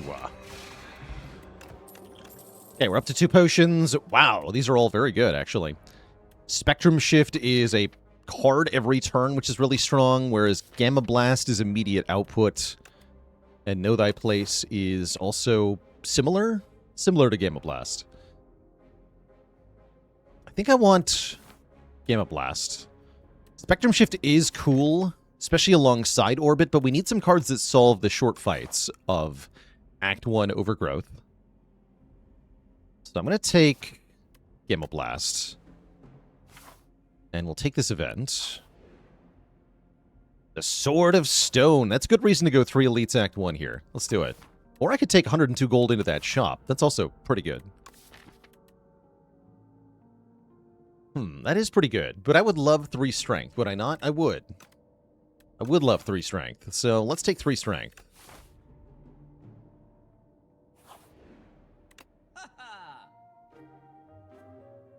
Shockwave. Makes Gamma Blast seem silly by comparison. Yes, I will take Shockwave.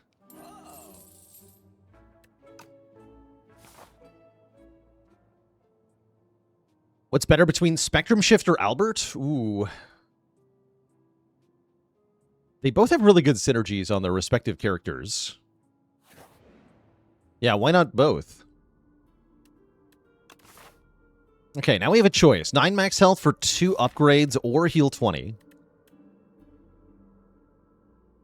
I think I'm going to take the 2 upgrades. Since we have no upgraded cards. Any upgrade is super good. Defend and Begone. Now we give up. Could upgrade the whole deck and then die to the bird. Bird. Looks like we just Shockwave, Speed Potion, Defend. No Orbit here. Could Clarity Extract as well. It's very reasonable to use both these potions.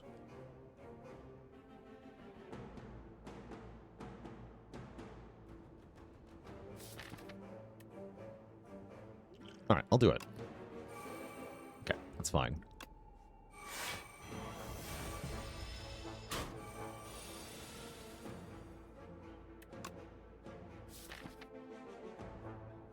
Can Venerate Gamma Blast next turn, even if I Falling Star here, so let's Falling Star here.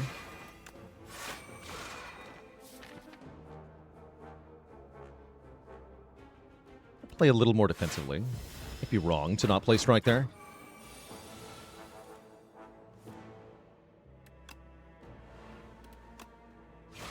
Guess we can Begone Falling Star. Or I can Grave Blast Venerate and then play it.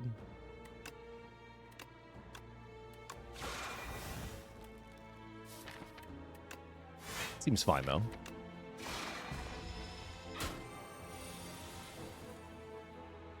If I'd played that strike earlier, I would have a kill here with 3 strikes. It's kind of on me.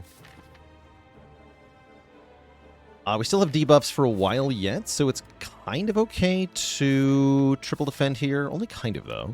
I think we got to strike once. Got to put myself in kill range here.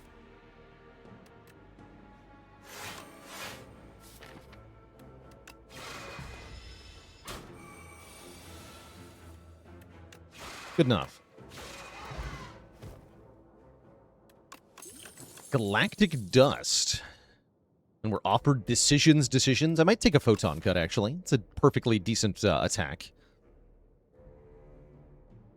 If Spire 1's Act 4 was tacked onto the current Spire 2 patch, how would it feel? I think it might be harder, mostly because of the lack of per-turn energy that you get in this game compared to the first game. I think that makes a big difference in Act 4, but I could be off base. We'll try that with a mod at some point, I'm sure. So we'll get to try it. This is like the perfect wrong amount of money to hit this shop with. Oh well. I can buy an attack potion. That is valuable. No, that is valuable. I'll buy the attack pot. Then we just don't go to this shop. Bowler hat. More money. Nothing wrong with having more money. It's nice. Decent. The statue.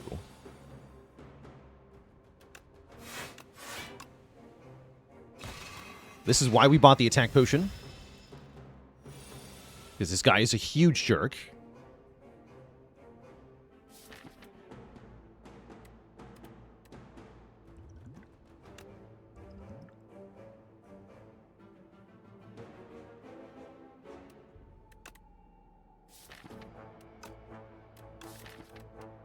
It's a pretty bad Crescent Spear, right? I guess it's the same damage as Astral Pulse, though. Yeah, it's the same damage and cost less, so I guess I'll take the Spear.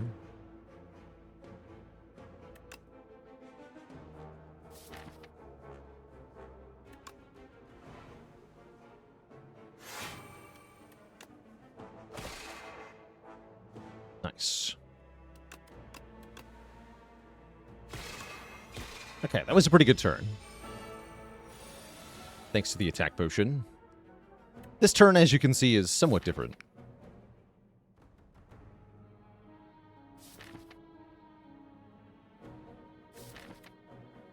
If I Begone and I hit the Grave Blast, can I kill? Don't think so. Actually, maybe I can. Hold on.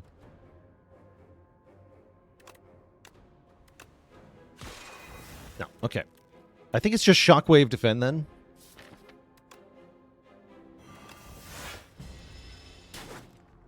Skip Orbit because we bottom decked it.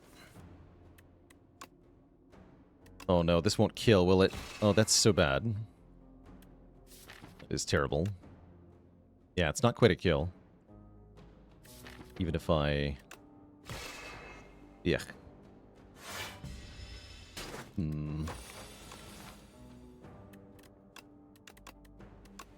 Well, that went badly.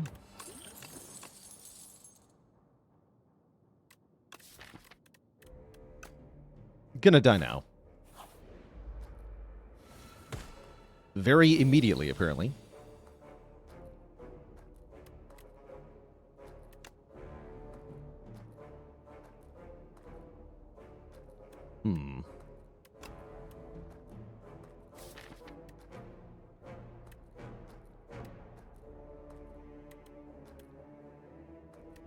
Do 8 plus 13 plus 9 plus 9.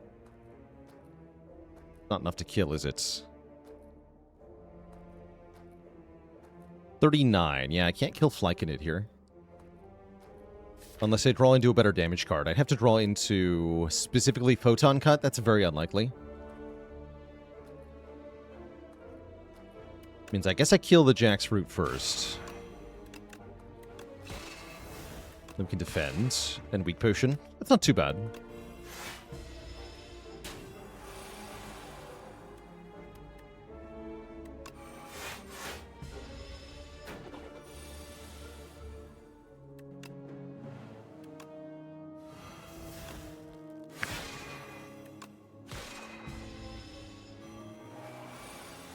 Okay, we do escape. Not bad.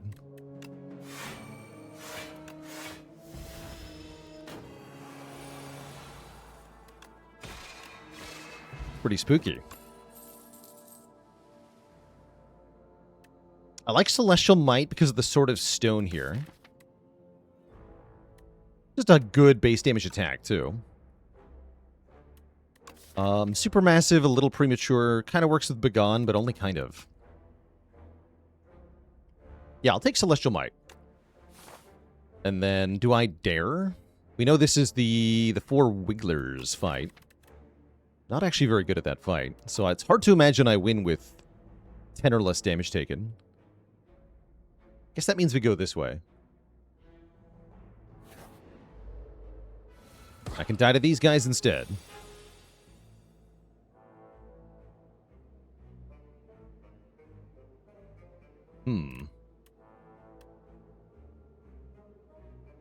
I guess I can Begone and strike the middle guy, then defend, take 3 here. 3 is not that good, though.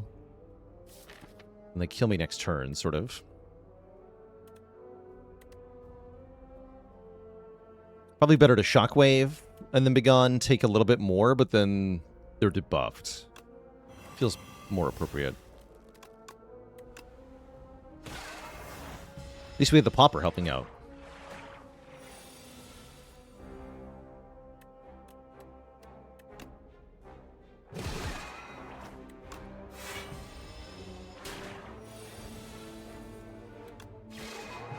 Okay, we do get to the boss. That's good news. We're kind of thin on block, so let's take a Glitter Stream. That's a good block. I like that more than I like the other option, actually. Oh, and we get to heal 9 plus upgrade. Which is like not losing the rest side after all. That's nice. I can upgrade Glitter Stream. Or Shockwave.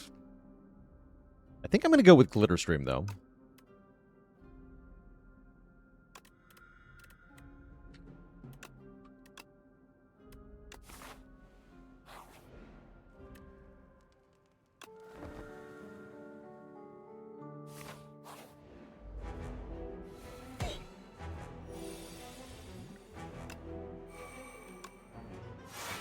Has to get played. Not an inspiring start here.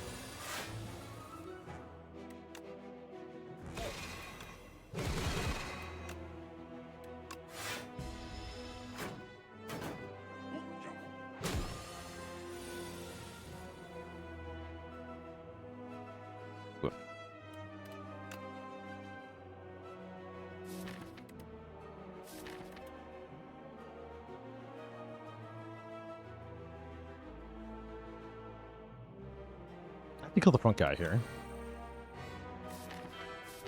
Yeah.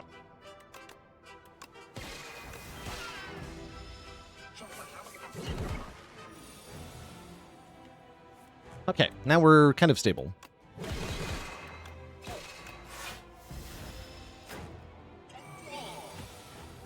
We get to play Shockwave the next time we see it.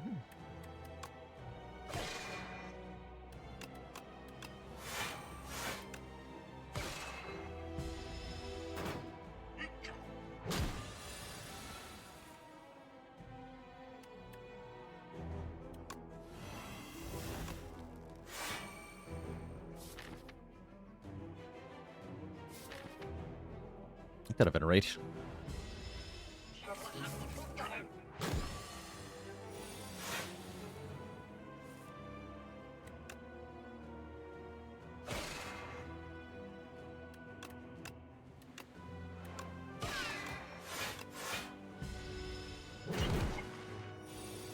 Okay, I think we have it. Begun the strike.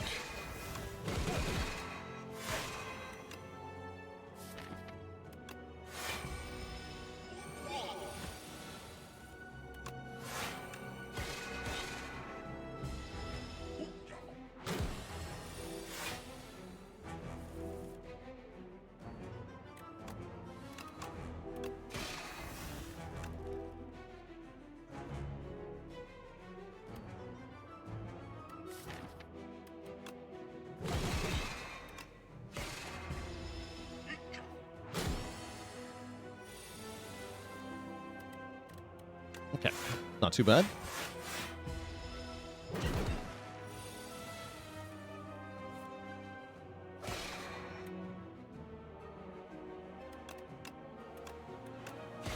Don't play Falling Star because I want to play Gamma Blast next time we see it. We're pretty much out of stars at that point. That's alright, we have to kind of kill it now. And we do. GG. Spooky. We're offered the Heirloom Hammer, the Dying Star, or the Royalties with the hat? I guess we're a Royalties deck.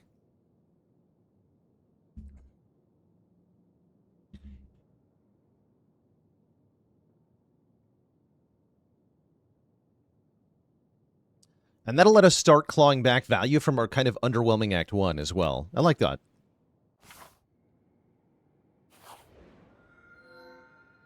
The Shrimp. The Driftwood or the Touch of Orobos. Shrimp is pretty good because we can shrimp the Shockwave. And then every enemy just starts every combat debuffed. That's kind of badass.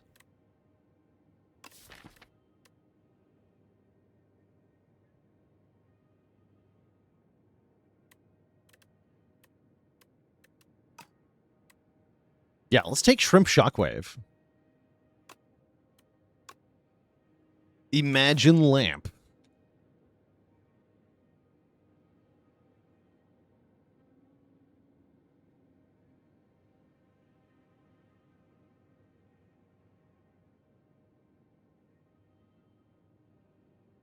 And I guess we want to head sort of towards the shop here. Combats are good because combats give lots of money now. How do I rate Driftwood? It's like maybe a 5 or 6 out of 10 on the power scale and a 1 out of 10 on the fun scale for me.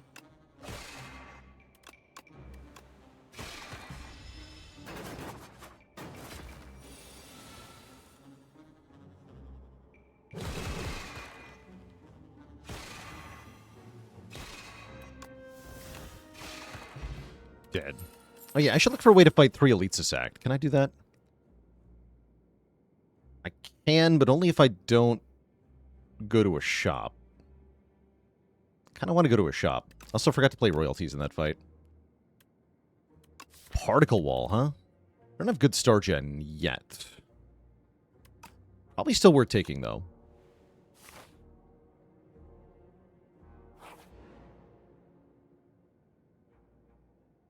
Been looking all over for that key, he says. We'd have to carry around this key for a long time. I'll just give him the key for $100. $125, actually. With the bowler hats. Even more reason to go to this shop.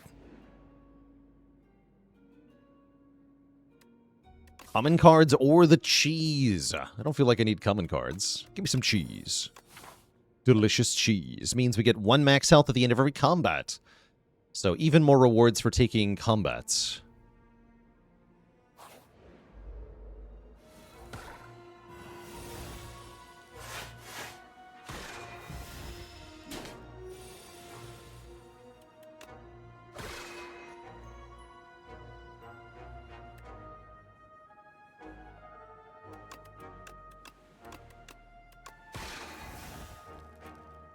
Just charge battery here? Yeah. Thankfully, it's weakened for this turn, but only for this turn. Well, no, it will be weakened for longer. Cool.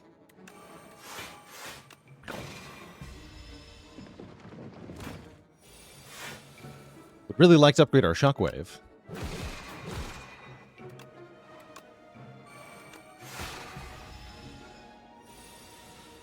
And our Venerate.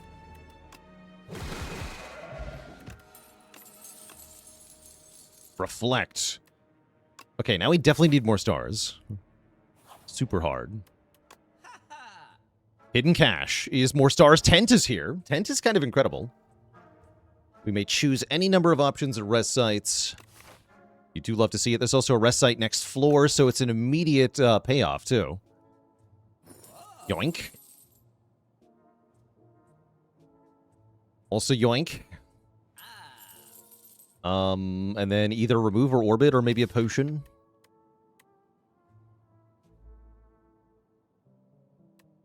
Hard to go wrong with another orbit.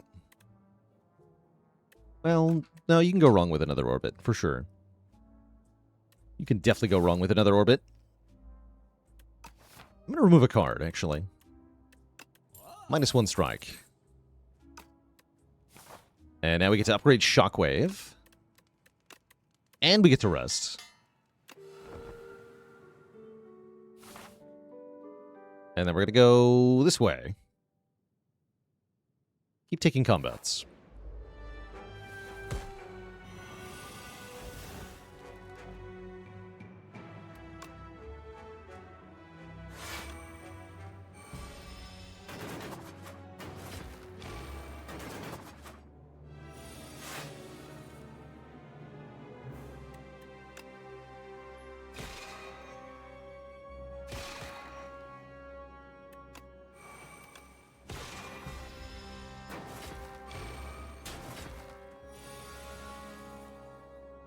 Small ouch. Okay, lots of blocks in the draw pile. That's good.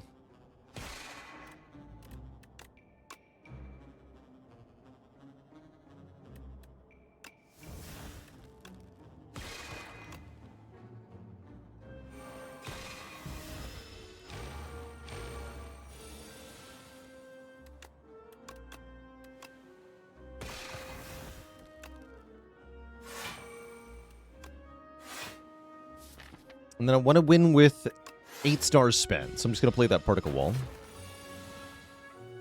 Set up our thing here.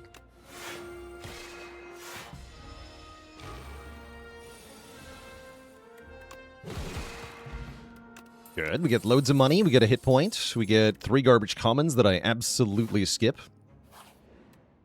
We get more max health, which we appreciate. I'm probably not going to win this fight on turn 1 this time. That was fun last time.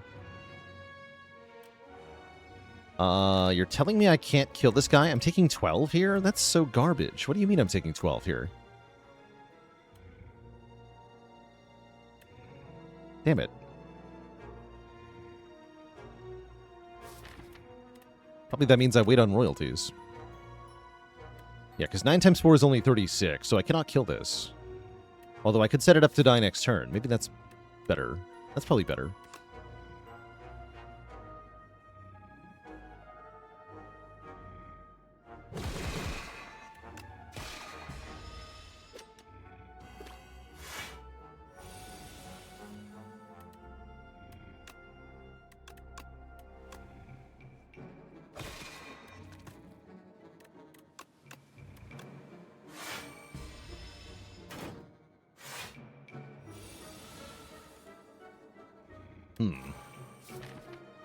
That's an unfortunate draw order here. Oh well. Now we get double attacked. Not for very much, though.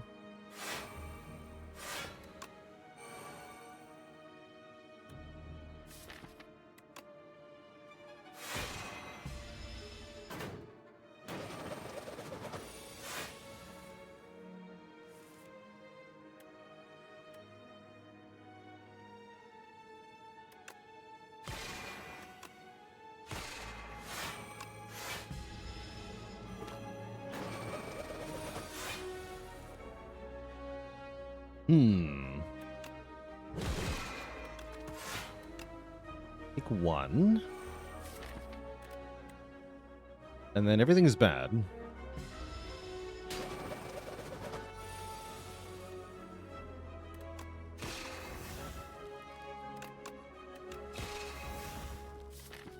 I can Grave Blast the particle wall, I guess. Or Falling Star. I think the particle wall.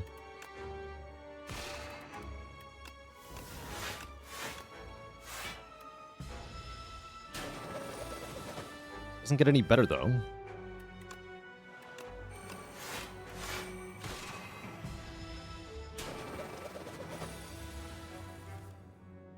Okay. Spooky. Very spooky.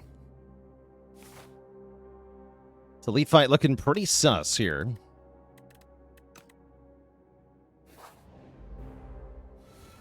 Royalties is affected by the bowler hat. It doesn't change the amount that's displayed on the rewards screen, but when you pick it up, it is more than 30. That's what's happening there.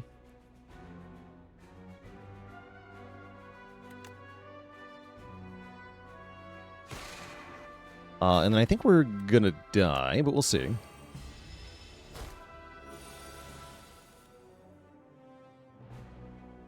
Sure looks like we die.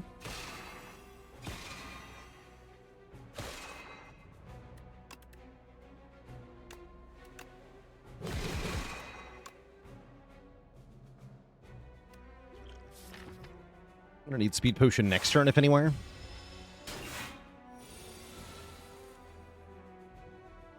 Okay, I can venerate into reflect. That's gotta be good. Yeah, here. Yes, please do more damage to me. Thanks. Enjoy.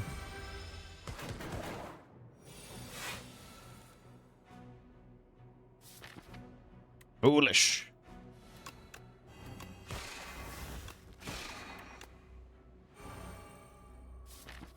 Cycle my orbit further.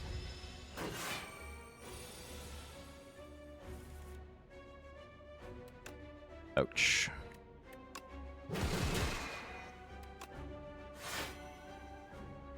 And I only have 1 star. Do I have to play Hidden Cache here? That's so tough, if so. Really hope not.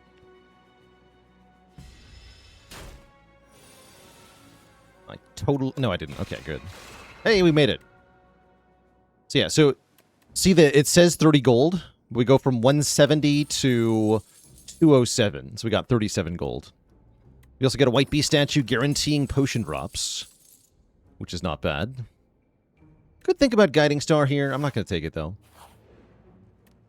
I'm just going to try to stay alive for 1 more fight with my upgraded Hidden Cache, probably.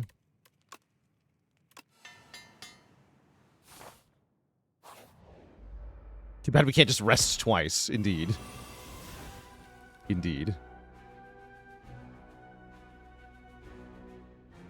We have 11 plus 8.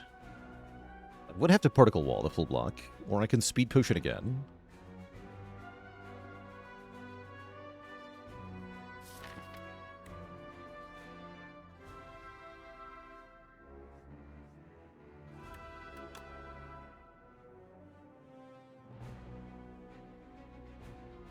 Oh yeah, we have Galactic Dust. Never mind. Good call.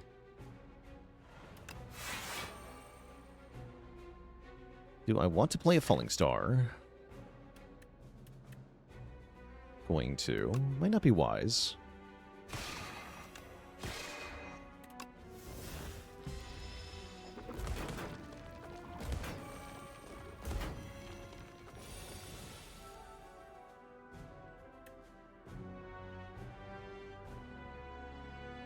Okay, I think I want a Glitter Stream and Hidden Cache here. No royalties, no orbits.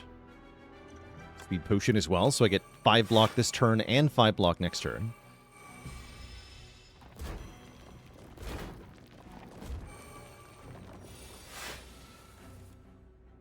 Of course, then I only draw blocks. Great.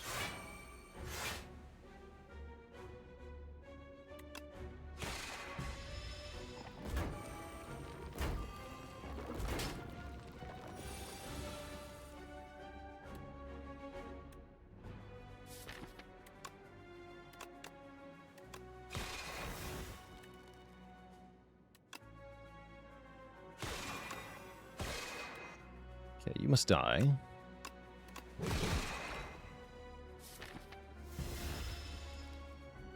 Although I don't think I killed this thing in 1 turn, so then we have a bigger problem.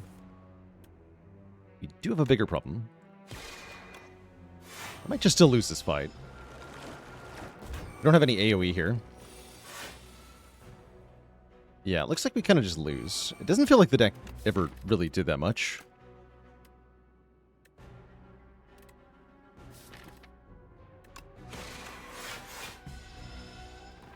GG, I guess.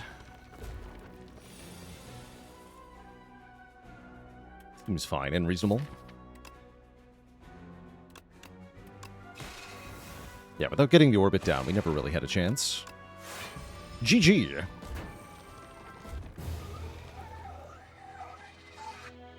GG. Wouldn't really blame this run on any one thing. Mostly, if we look at the relic bar and you actually count the number of things that do something in a fight, it's very few. So we kind of got a death by 1,000 cuts of just not getting stronger stuff is part of what happened here. Didn't quite have enough star gen for our star costs. Definitely. Just didn't have enough stuff in the end. Not able to put enough output on the table. Too much delayed value. That's all right. That is all right. We'll just keep rotating on through and try out the Necrobinder.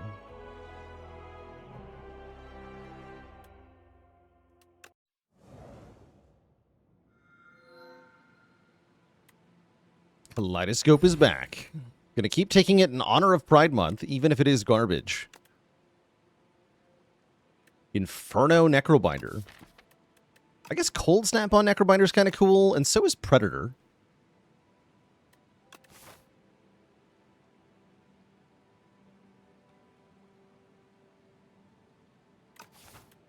Sure. Give me some attacks that feel pretty good on other characters. Given that we're in underdogs, I probably will fight a bunch of elites here.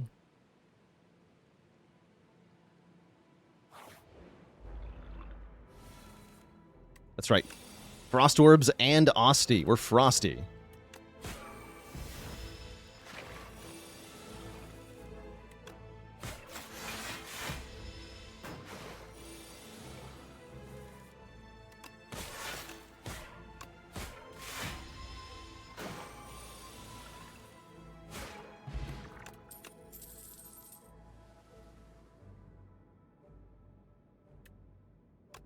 Let's take a high five. Osti deals damage to all enemies and it makes them all vulnerable. Seems kind of cool. And relics are also cool. Relics are also cool. Give me a relic. You get Akabeko in exchange for Clumsy. I'm kind of into it. Except for the part where we get kicked by the Sea Punk on turn 1. Or entirely too much damage. In no small part because of what I just did.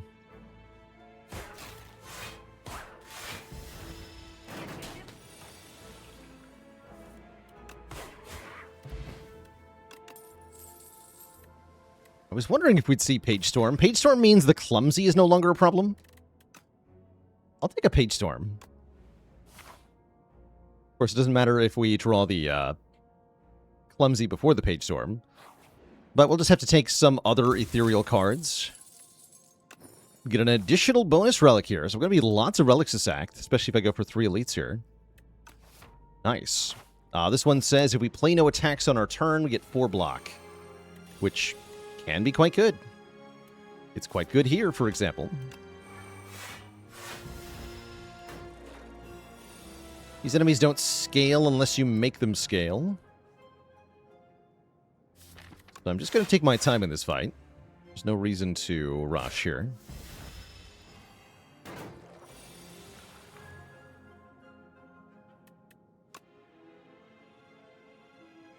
Now I'll Predator, though.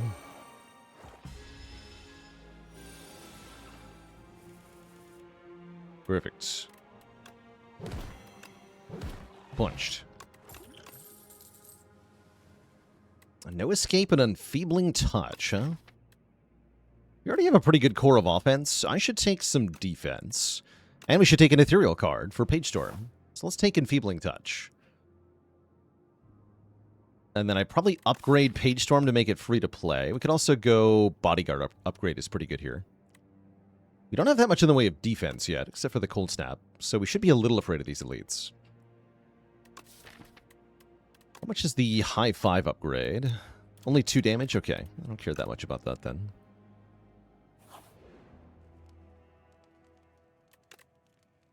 Is having too many ethereal cards with Page Storm bad? Yeah, it can be. It's a little weird, right? It definitely can be. Because if you draw them all at the same time, then you don't have any way to play them all, so you have to lose some of them.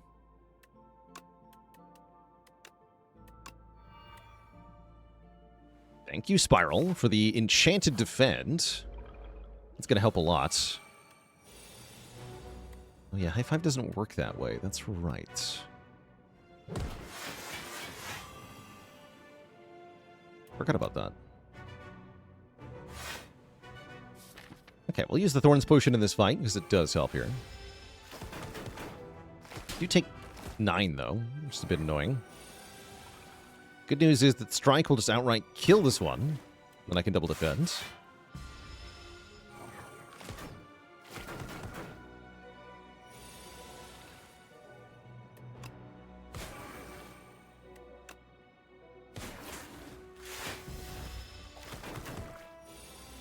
Clean. How's it going, Scrumpy? We're forcing ourselves to take the Kaleidoscope during the month of June in honor of Pride Month. Nothing to do with how strong it is. It says Ethereal. And this says Gremlin Horn. When an enemy dies, gain an energy and draw a card. I think we are on good track to go this way.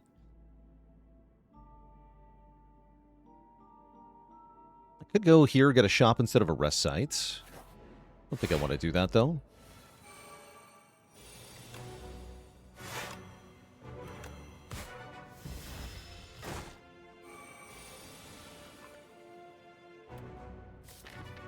I'm going to play Page Storm here.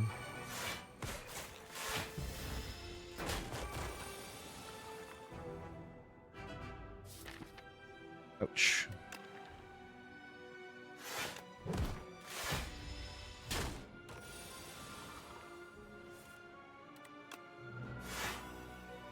It's also possible that I simply die.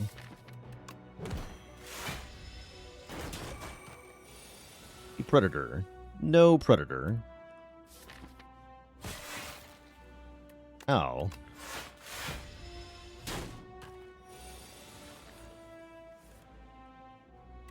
Should at least consider the Ripple Basin at some point, though. And yeah, the Prismatic Gem is also an auto pick for the same reason. That's right.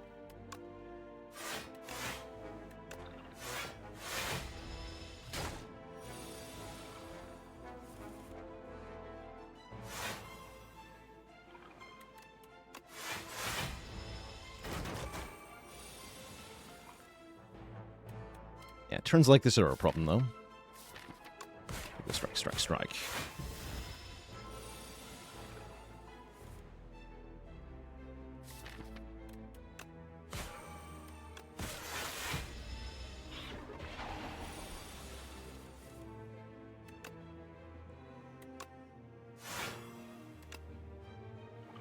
Bonk.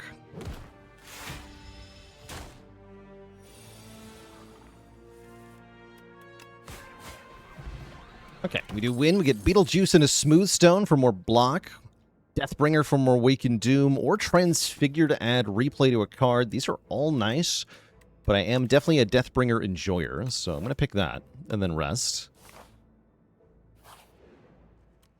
Get some health back as we go into our third and final elite. This must be the Coral Junkie.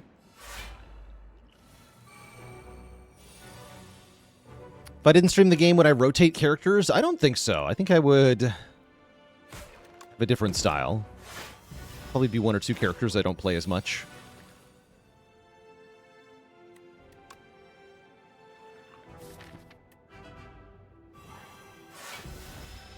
The Basin. Oh, the Basin. Definitely got to count on the Basin here.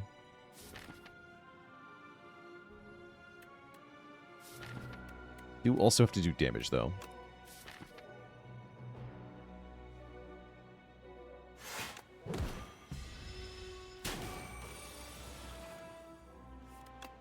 Getting feebled. Okay, Deathbringer kills next time we see it. Where is the Deathbringer?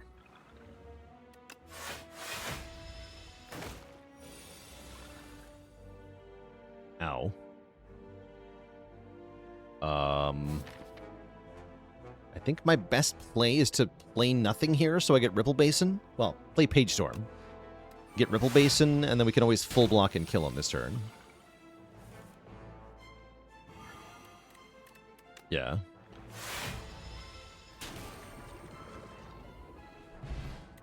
Get a mini cannon. Our upgraded attacks do more damage.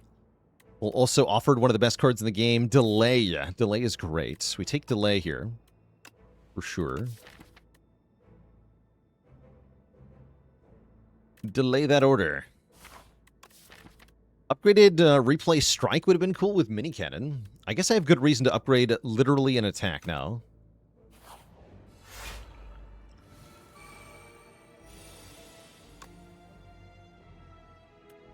Lose both these cards. Now we're definitely playing Page Storm because of the curses, right? This is not that bad. Let's go Delay, Defy. Ooch.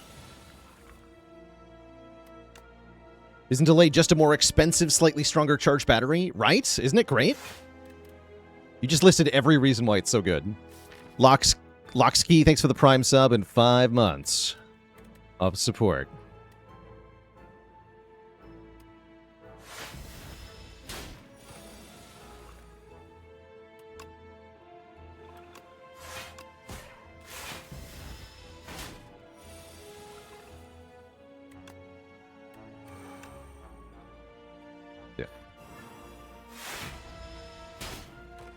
Okay, that should be the end of it.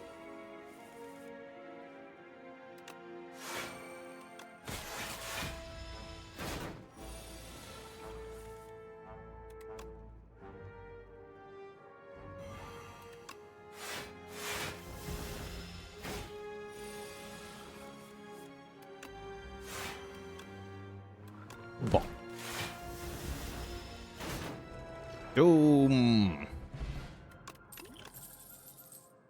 Death's Door is here. We don't have Doom yet, but we will later, and this card is stupid good. Hopefully I'm doing enough damage.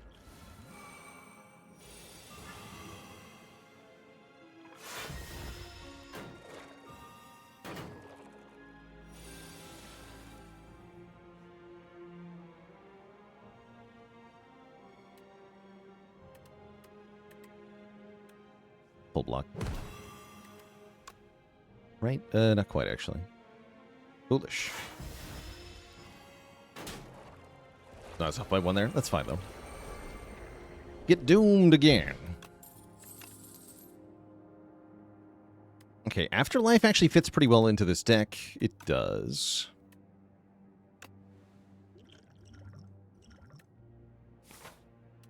And I like Fish Oil for the boss. I do. Should be a pretty free boss fight. So we're going to go ahead and upgrade a card here. Page Storm, I think. Actually, no, Delay. Delay's a really good upgrade. Delay's a really good upgrade. And then I'm just going to go ahead and use the Fish Oil. Might be a long fight. Well, that's okay if it is.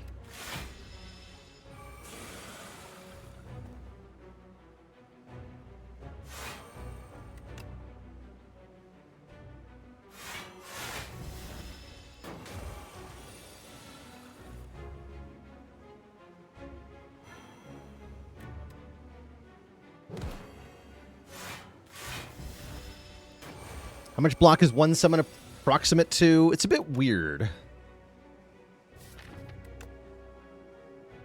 It's like one summon is one retaining block that has other benefits. It's definitely more valuable than one block.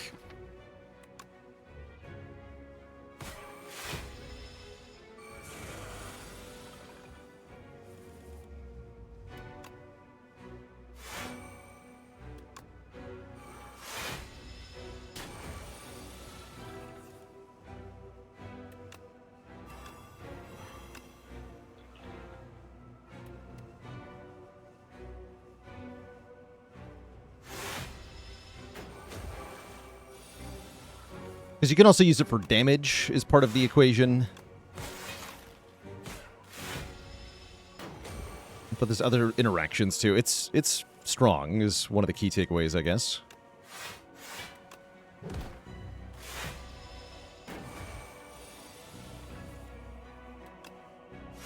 Summon.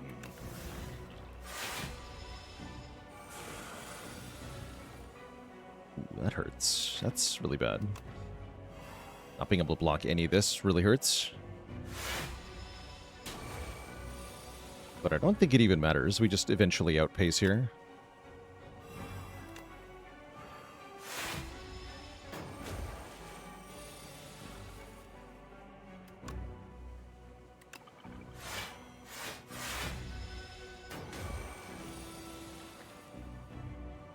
In before bomb for 100? I mean, probably, but Asti will be 140 by then.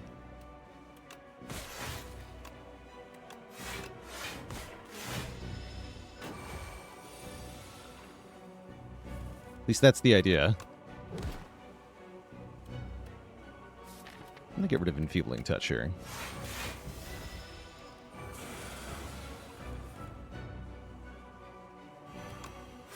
Yeah, we're fine.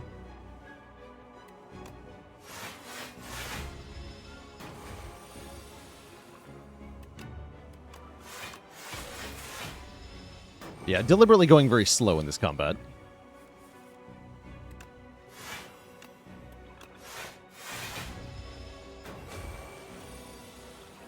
$84. No, 68 Explosion, 84 Doom.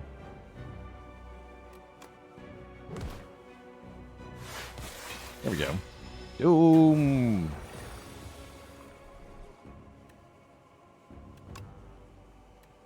Oh, and then you're not actually attacking yet.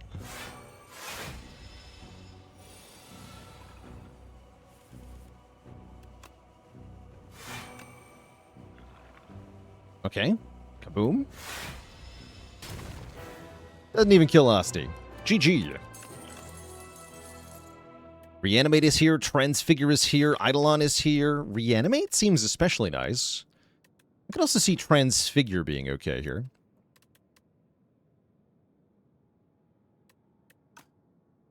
Let's take Reanimate. Shrimp time. It's not shrimp. It is clone, though. Do we have a clone target? Not really. Boo. What do you mean I have no clone target? What else I got? One drop per turn, that's good. Or Tears, even better. No, Tears is stupid good. Yeah, we take Tears here. Tears is excellent. Yeah, just clone bodyguards. We have 4 bodyguards. Honestly, valid. Totally valid.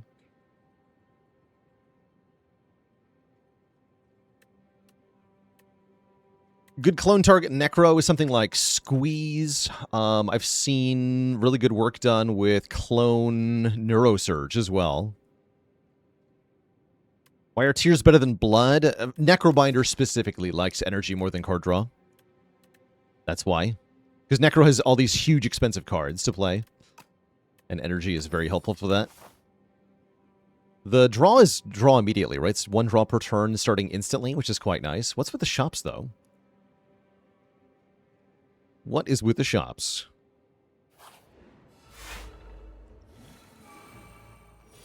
Low Neurosurge fails against 2 out of 3 Act 3 bosses. Only if you play wrong. You can play correctly, and then you win those fights.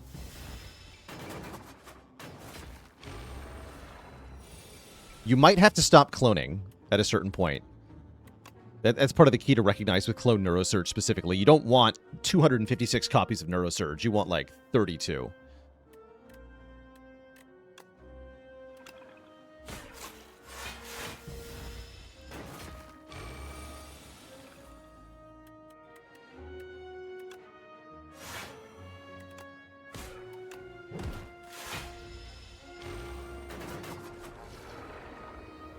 Doom. Ooh, Invoke Plus? Why's it got to say plus on it, though? Get in here.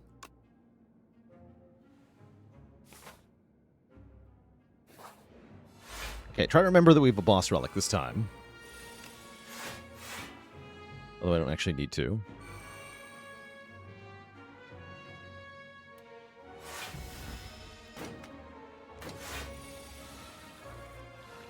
Eight energy.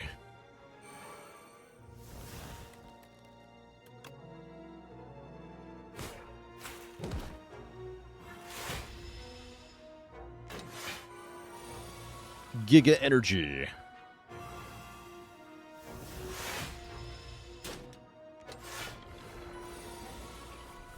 Dead.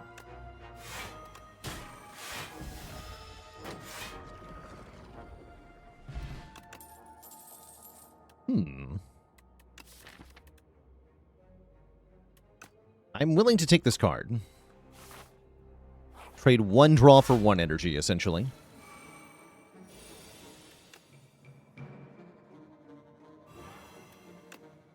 I don't need to do 7 damage. Let's get the energy started. Holy. Huge. Come big, my child.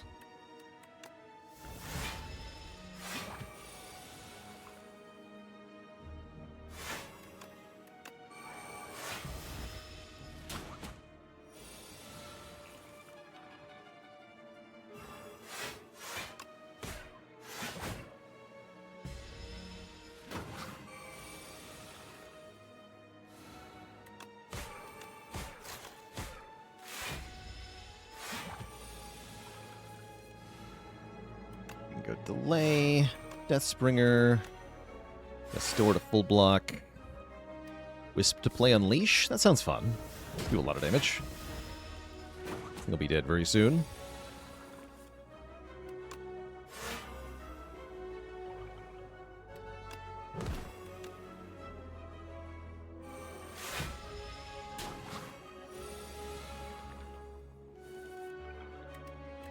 Why is Asti so big, though? Nice.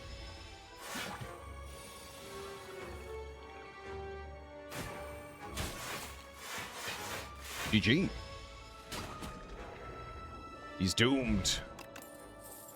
Grave Warden with a plus on it. Block 12 and put a soul in your draw pile. That sounds awesome. Imagine blocking 12. Imagine dealing with this guy. A bodyguard here. An energy potion if I need to. I think I just play reanimate and pass. No, it's got to be defend, energy potion, reanimate. That sounds more reasonable.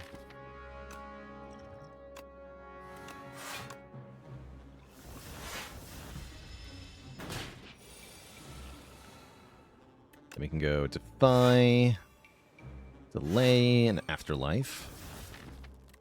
Keep floating energy to keep getting energy with Pale's Tears here. This enemy never scales, so we can just kind of slow roll it. If we would like to, and I would like to.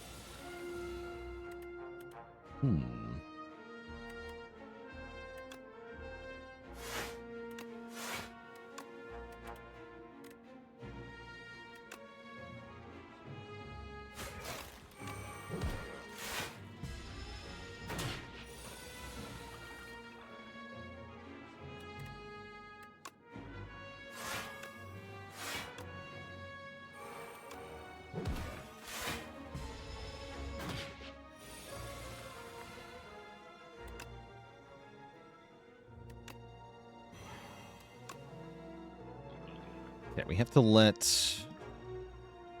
the Ripple Basin block here. That's fine. Could have ended the fight after that turn, but then you take damage. There's no reason to do that.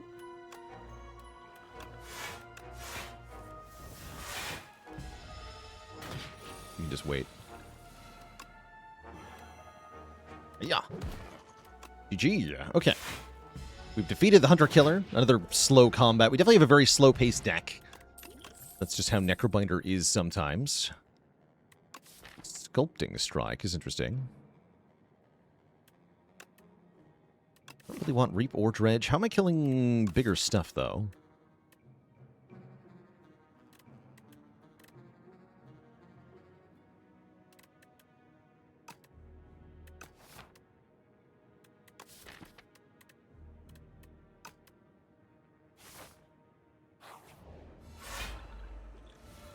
It's a good fight for Gremlin Horn, at least. Let's keep the Akabeko. Just unleash for 7 here. When do I start thinking about how to defeat Aeon Glass with a slower pace deck? Currently, I start thinking about it in Act 3 when I see Aeon Glass, but that might, in fact, be too late.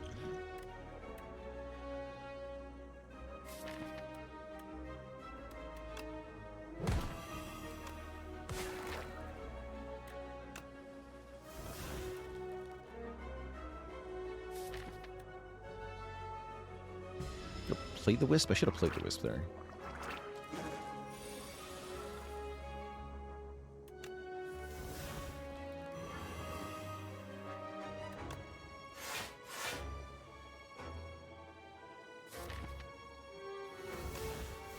I wonder if this works. Wait, does this work? No. Checks at end of turn. Okay. Funky. Let's go Page Storm, Defy, and Invoke.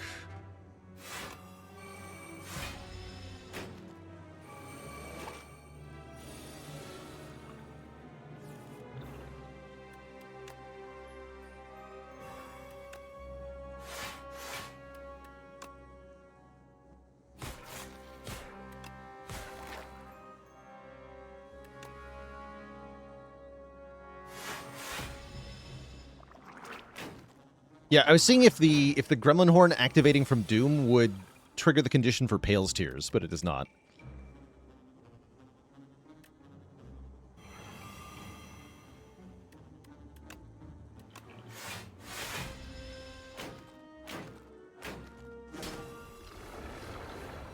Doomed.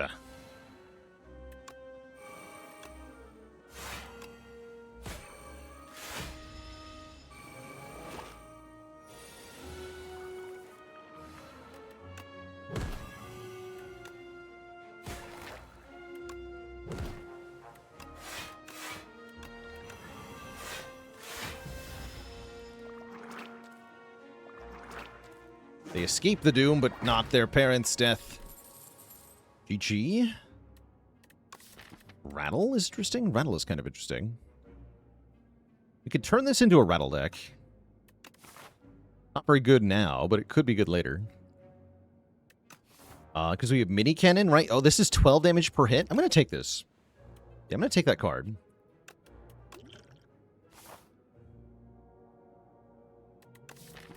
And then I feel pretty strong, so let's just take some events here.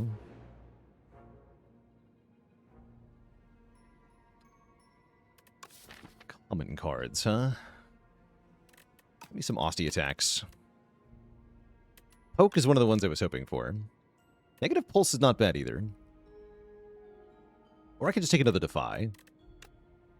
Defy is good. How's it going, Gia? Welcome, welcome.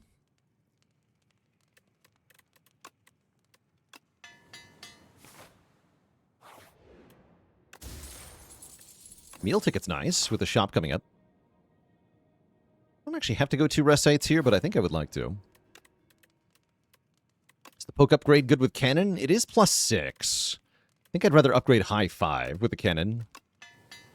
Get our physical attack damage up here. Oof, not Decimillipede, huh? That's actually concerning.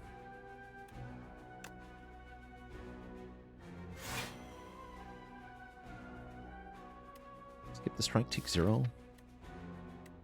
I can be pretty passive in this fight, actually. Kind of weird.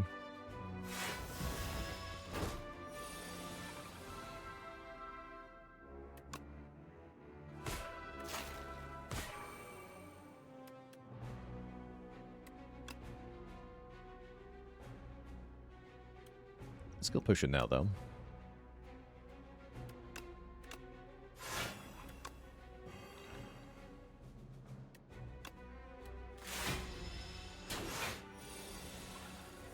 Easy game.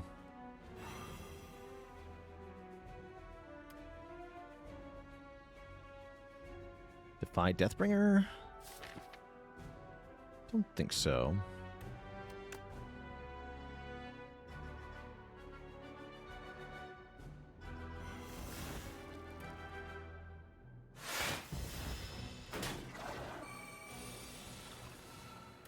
Perfect. No souls. Well, I do want the block, though.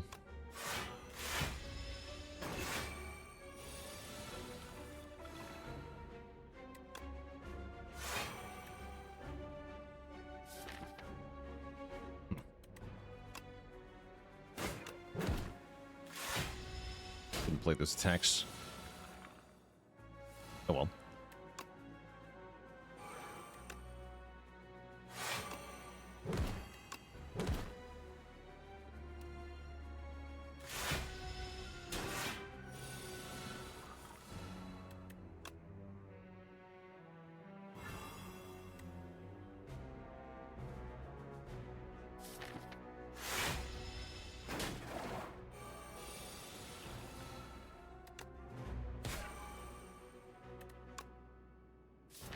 Soul.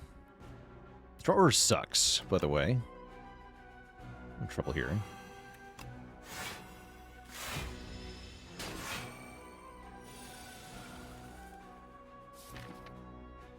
Ugh. Take +9. I can't do any damage. Ugh.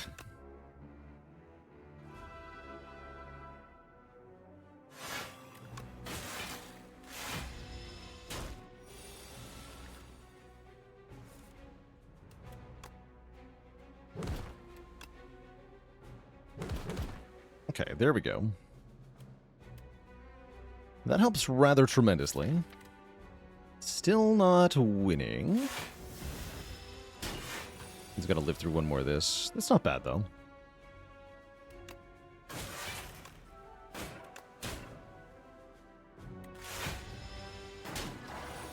Yeah, not that bad.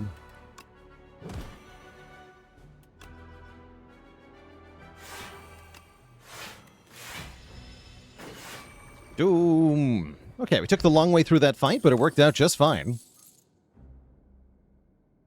Take a putrefy. I'm not going to, though. We are going to upgrade one more card. I think reanimate.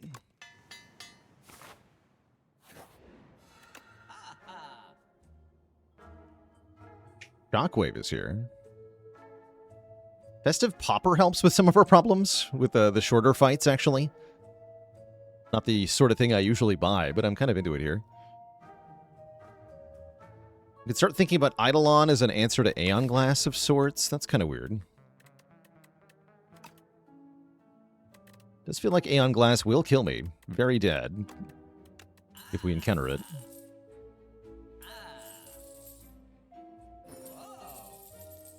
Let's try this configuration, though.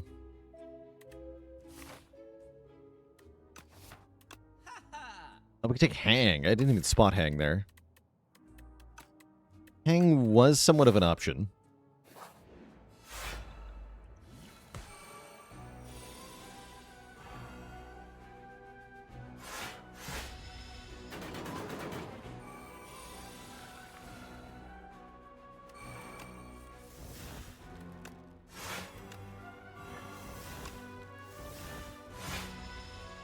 Page Storm makes this fight a lot easier. I don't care if I get stupid Dazed in my deck.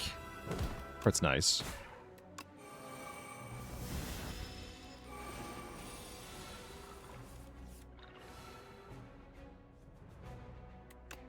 Doom.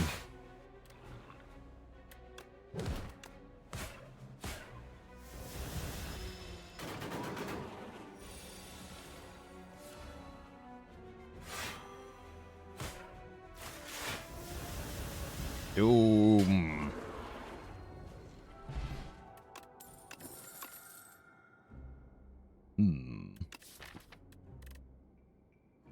Borrow Time can do stuff. I don't think we need it, though.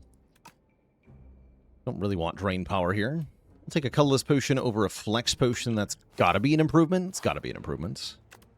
Get yet another upgrade. Probably on Shockwave for more Vuln and Weak. That sounds great.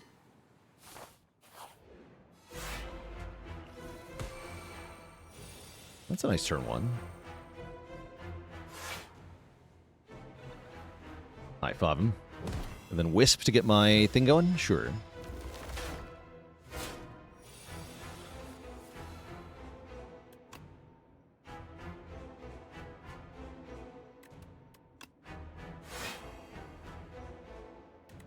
Skip Reanimate for now. Get the other stuff down.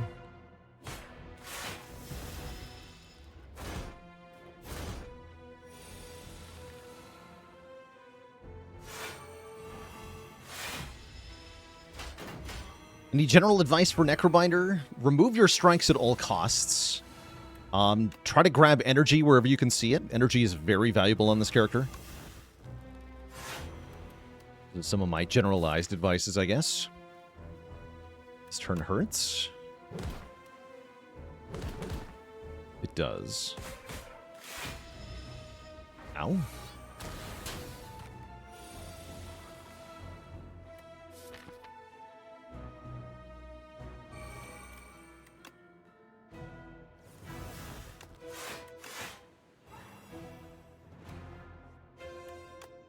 Take a little damage.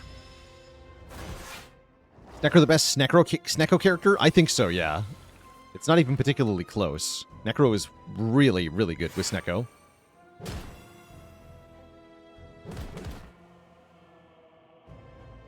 Fiendishly good.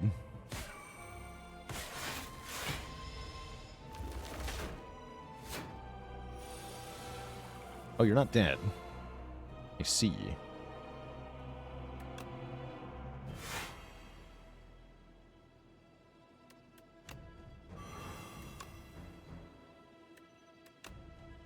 Or whatever. Death by Doom. Enjoy your crab rave. Crab rage. Same thing.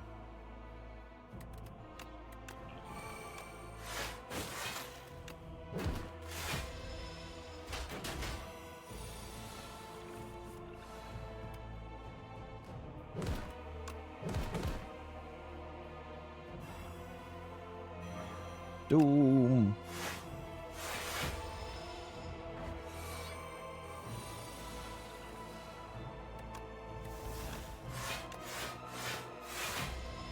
Big.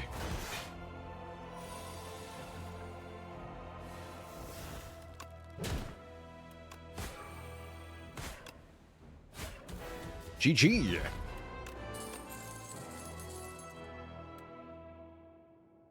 Speaking of, we got some big options here. Banshee's Cry is real damage. Gets discounted for every ethereal card we play. We have a few of those. Enfeebling Touch, Defy, Defy. Squeeze can scale with Aussie attacks. It's not bad either. Although we don't have that many Aussie attacks at the moment. It's not that good. Reaper Form allows all of our attacks to effectively deal double damage. Unfortunately, that doesn't do anything if our attacks don't do damage in the first place. Let's see, we have 1, 2, 3, 4 Aussie attacks. And it counts itself, I guess. So it'd be base 50. 50 is a big number. 50 is a big number. Snacko? Pyramid? Or Forbidden Grimoire. At the end of combat, you can remove a card from your deck. Is pretty dang good. Pyramid might be even better. This seems like a very good Pyramid deck. Except for the ethereal cards. Oh yeah, and we're not fighting Aeon Glass, so we can just, like, remove that from our headspace entirely. That makes Pyramid even better.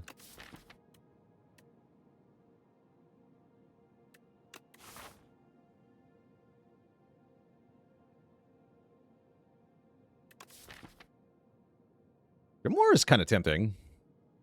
Although Grimoire with Squeeze... Nah, give me a mid. Give me the Pyramid. Pyramid's really nice with Pale's Tears, especially.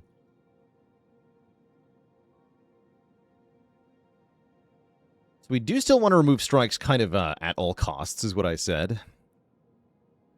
Well, let's get to the shop and pay the price for a strike remove. You also get a heal there. Healing good.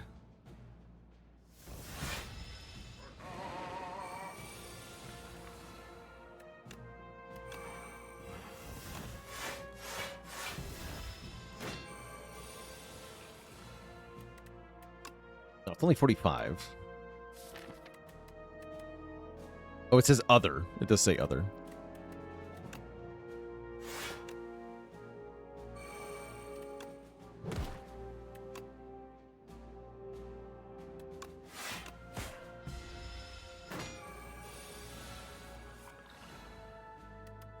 Bonk.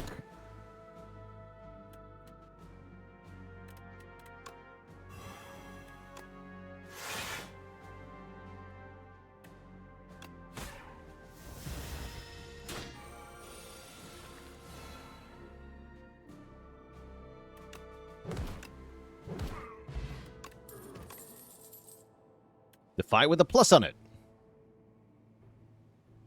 Sure. Sure.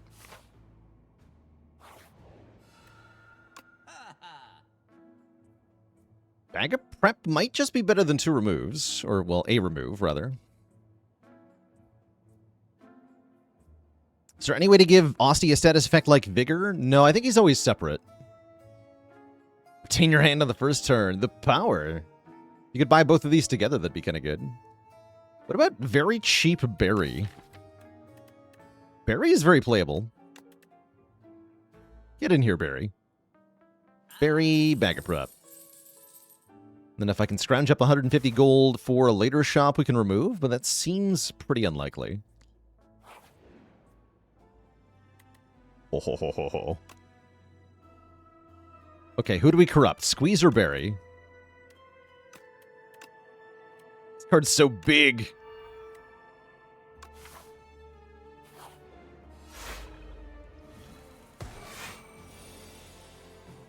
They call him Big Berry.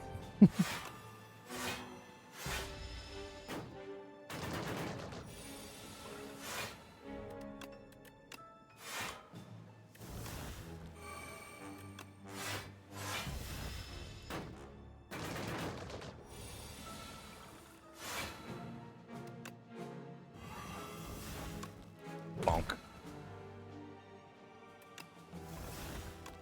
Bonk.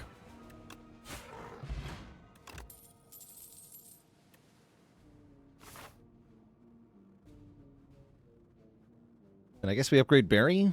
We should upgrade Barry. Marcolino, thanks for the Prime sub and 2 months of support. Very appreciated.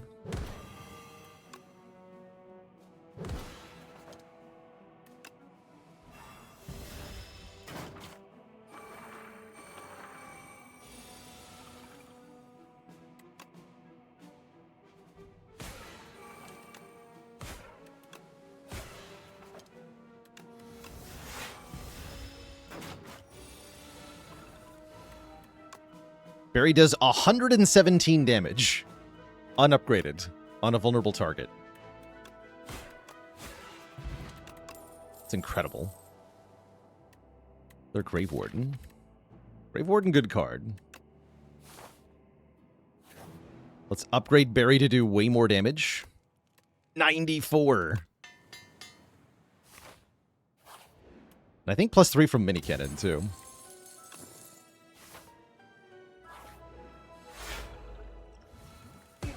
There he is! The almighty power. Alright, show him what you can do, Barry.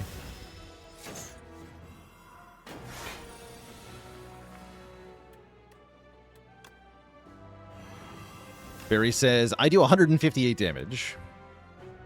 Kill this guy.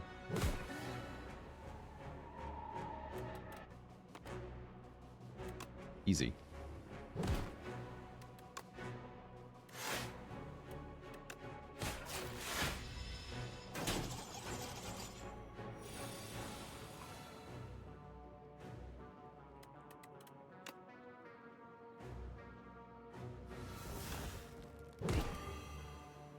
Yeah, this is only going to be 10 damage per hit.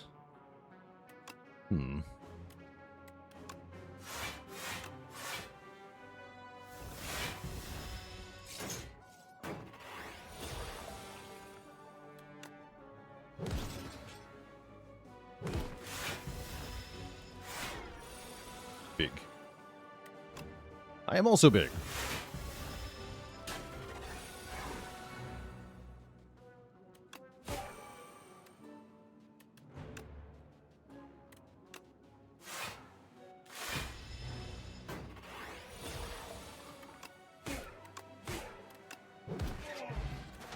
The evil and intimidating helmet is excellent here. When we play a card costing 2 or more, we get a bunch of block. Lots of block. Could take another high 5, but I don't think I need to. Reflections, reflections. Double the deck. That means 2 berries. That means squeezes are twice as good. Go to 6, 7 cards. This doesn't seem that good. The curse doesn't retain in your hand with the pyramid, so don't worry about that. But I don't think I want it anyway. Downgrading Wisp is totally free. That was good. Yeah, that was 3 good upgrades.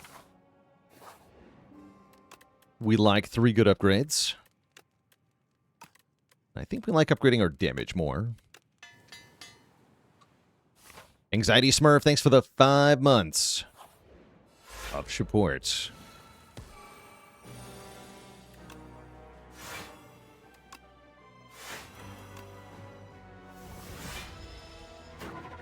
Ancient Tea Set makes it so much easier to get the Pale's Tears to get started. This is lucky. Bonk.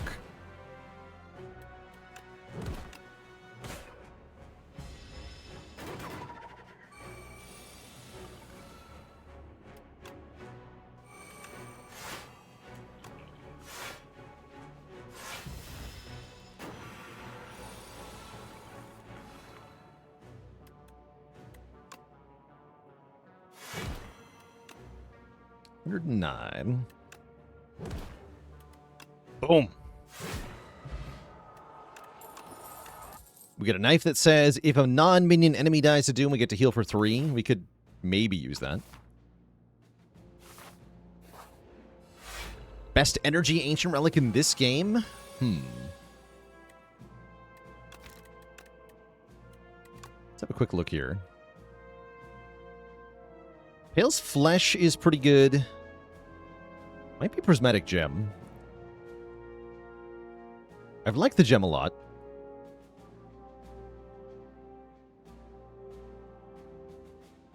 Don't love the Antler that much, nor the Spike Gauntlets. Sometimes the Spike Gauntlets, depending on the deck. I don't really like Vaku's offerings, the earrings or the rose.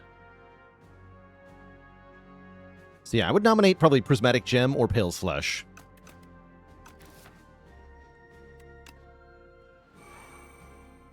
These are non-minion enemies? Perfect.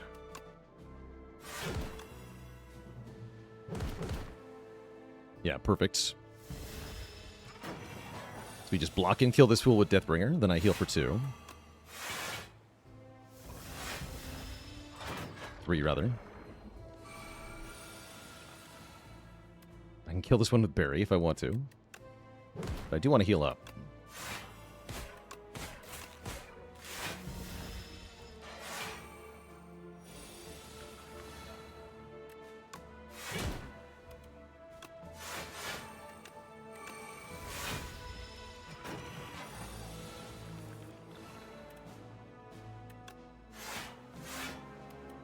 I can kill this one.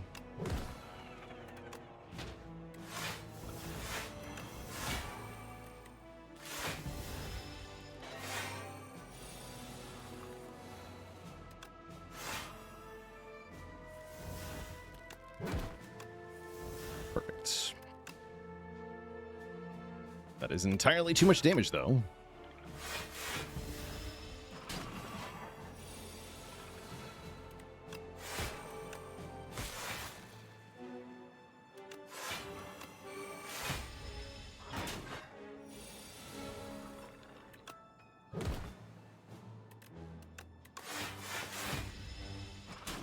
Doom. Okay, Power Potion's pretty good. Afterlife Plus is also pretty good, sure. Just a one-time summon 9? It's not bad. With only 1 hit point missing, we can finally upgrade this Defend with Replay. That's a lot of additional block every time I play it.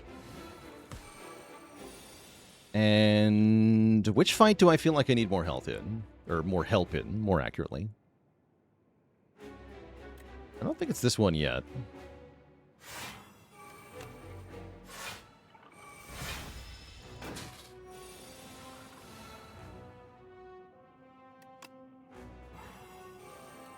Barry just instantly kills this phase, so that's nice.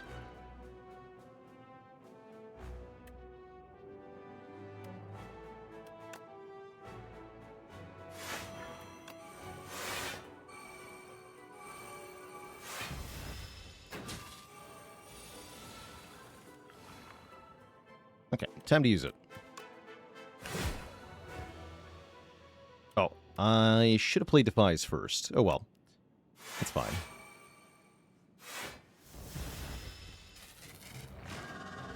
Don't think I really need those. As long as I end this phase quickly, we should be completely fine.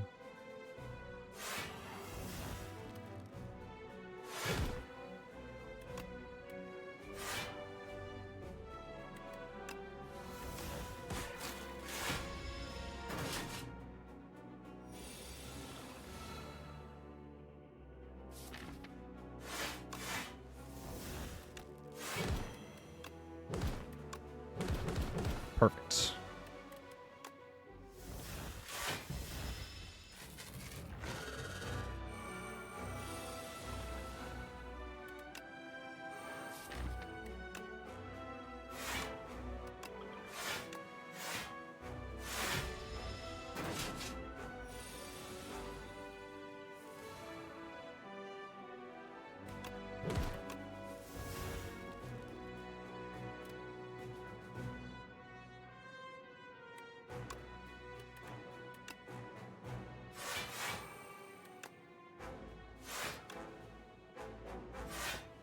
Okay, I gotta wait, unfortunately.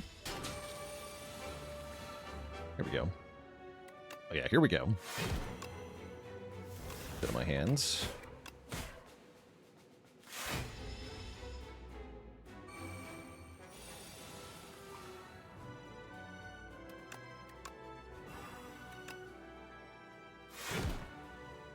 Still have one Defy as well. Hold off, though, because I need more block next turn.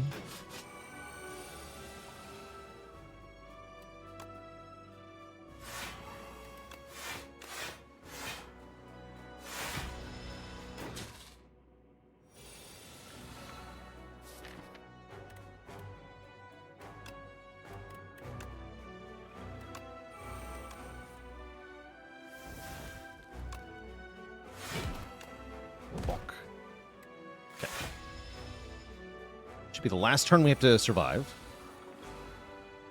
It is a big number, though.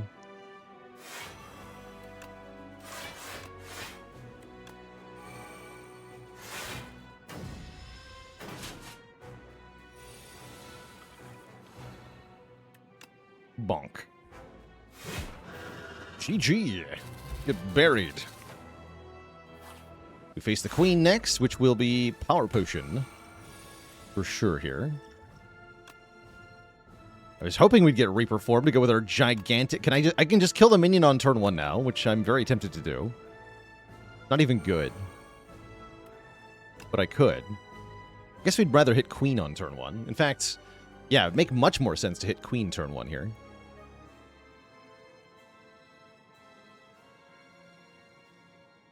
Let's just go Enfeebling Touch Delay to start.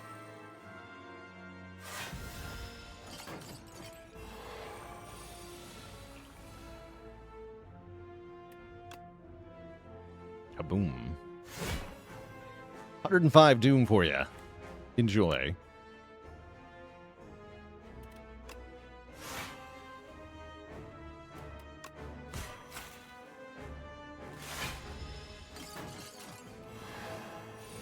That's right, just kill the Queen on turn 1, then you're never bound. Brilliant.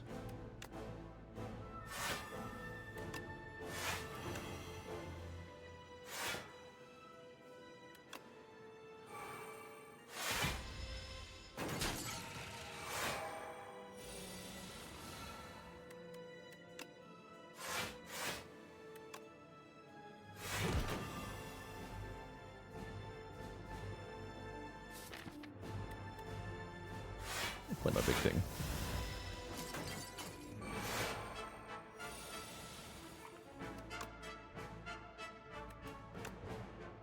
We're so close.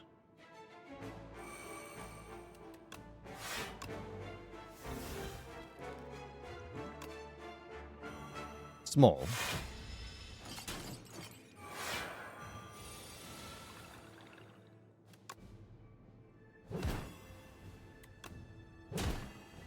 Bonk. GG Queen. It's all over. Doom. GG. Pyramid wins again. Oh yes. Architect, you killed my life. Beep boop. GG. Excellent. Very excellent. That was a cool run. Very slow and steady. It's actually weird that this was under an hour, considering how blocky it was.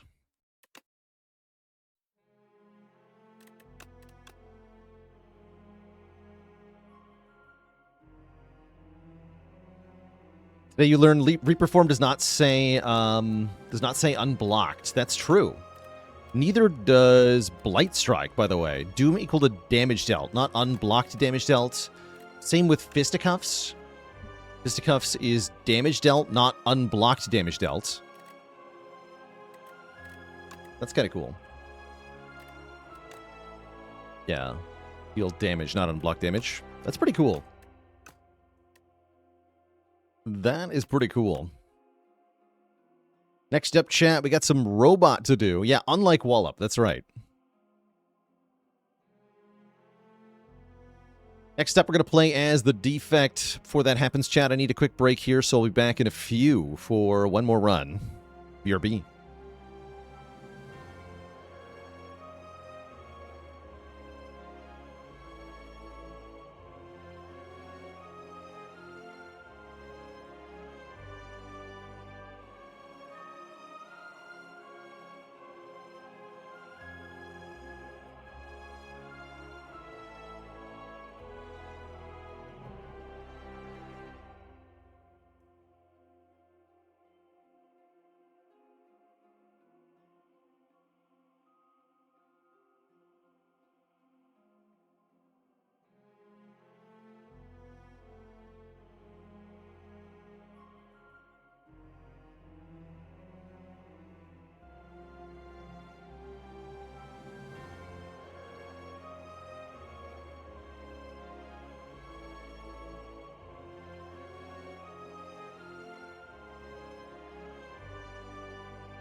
All right, chat, we are back. By the way, if you haven't cast your vote for the game vote this month, the June game vote is open as of today.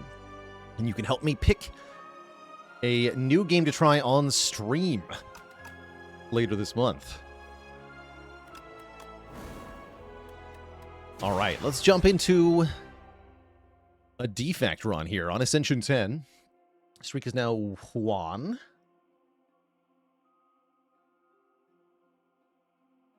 I have played Brotato before. I decided to put it on the game boat to see if there was interest in having it come back in a more significant fashion, short term.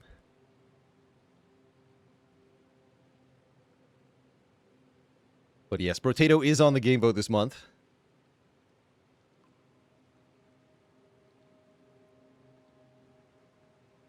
Let's see here. We're in Overgrowth. I'm wondering about Fishing Rod here. I don't think so, though. Pearl's got to be better, right? Well, not exactly. Because the shops are certainly placed awkwardly. I guess I could go for a delayed payoff Golden Pearl, but I'm not sure about that.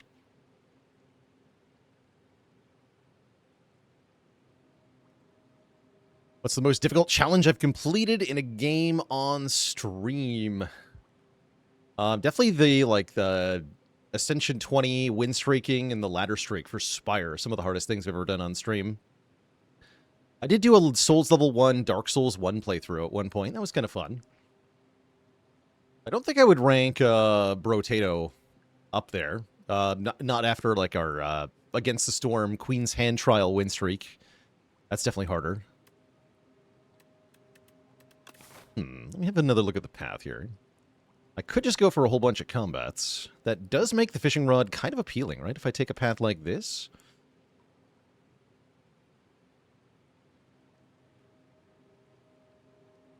That looks pretty good. 0 Event Act 1. I'm going to try it. Every 3 normal combats, we will upgrade a random card in the deck. Is that smart? Well, who knows? Dual cast, what do you got? Okay, strike and defend. Next turn, probably strike, 1 defend. Next turn's gonna hurt, no matter what. Actually, that doesn't even kill you, huh? Ooh, double defend then. That's even worse.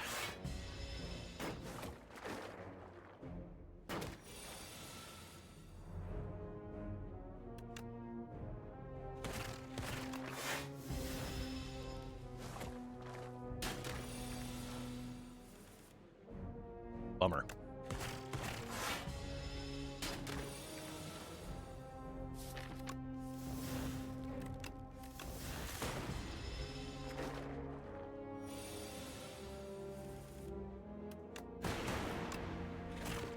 Okay, pretty terrible first combat. I guess I'll take a Focus Strike as an acceptable floor 1 damage card for Overgrowth. We'll have to hope that our remaining combats go decently. That's decent, at least.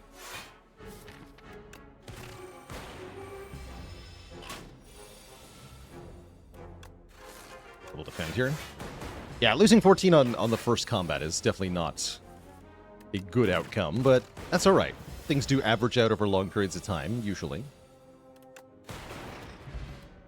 Second combat's pretty good.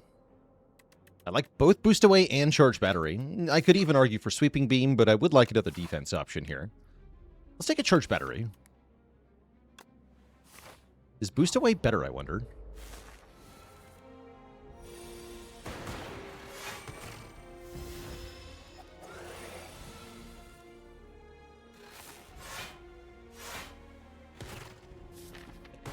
Redraw dual cast, please. Perfect. All right, we got our Charge Battery upgraded. We get a Fire Potion. Thunder is here. There's a way to scale our damage. Or we can get another block card and Boost Away. Do want more damage. I'm going to try Thunder here. I'm not 100% sure on that, but I'm going to try it. Ooh, nice payoff. Well, Boost Away would have been good here, too.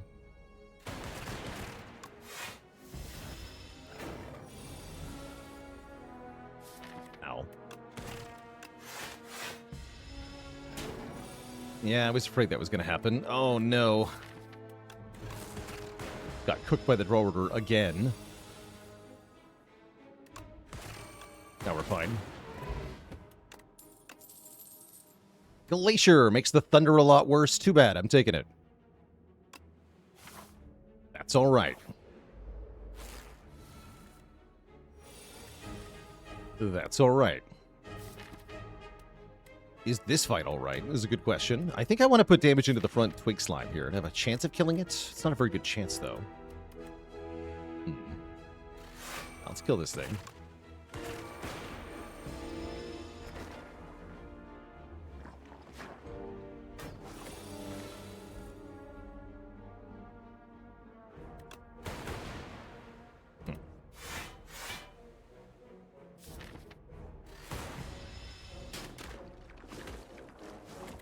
Okay, currently we're getting a little bit demolished here, and that's somewhat expected. Still sad, though.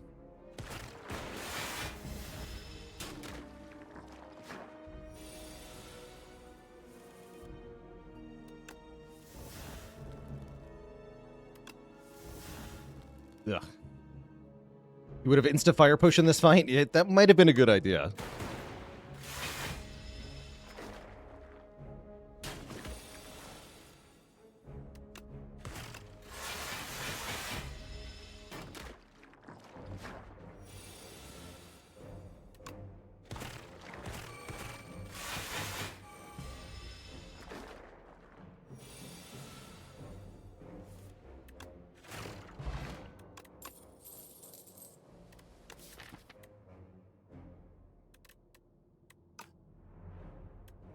I'll take Hollow.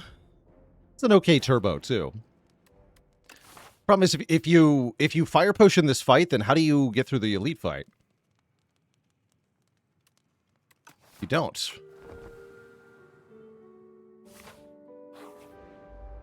You super don't.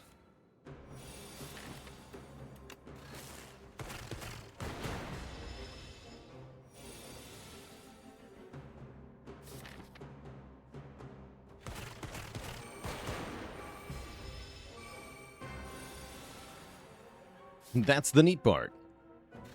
You don't. Could be Hollow Charge Battery instead of Glacier. I'm gonna do that.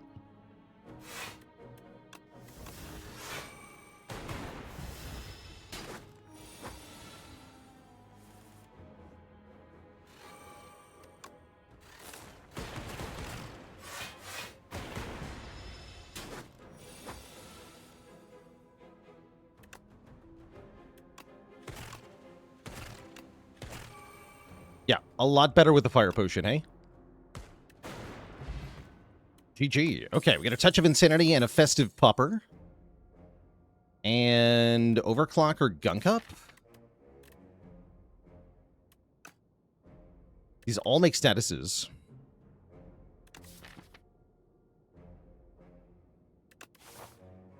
I guess I probably want the Gunk Up.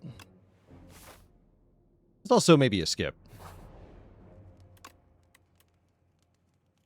Okay, let's upgrade Zap, since we have the Thunder and the Hologram. Very valuable upgrade. Orichalcum is definitely good. And then we can rest here. Hit the shop with 230. Fight the Elite. Or I could fight 2 more Elites. That sounds brutal. Sounds too brutal.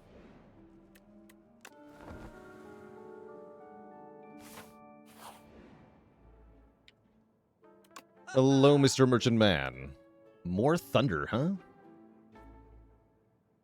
Ghost Seed certainly is interesting. All of our strikes and defends become ethereal. That's especially good with Orichalcum. I might buy that. That's pretty crazy. Yeah, I'm going to buy that. I also like Gorge It quite a bit. We'll take the Ghost Seed. Could maybe get behind FTL here. A little bit of bonus damage. I think I'm just going to hoard. I'm just going to hoard.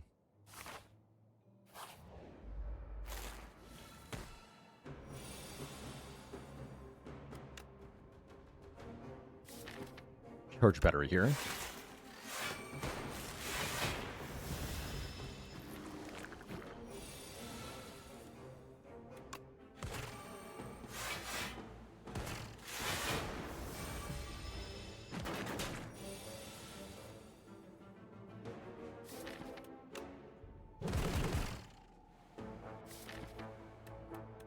so I'll take back Zap.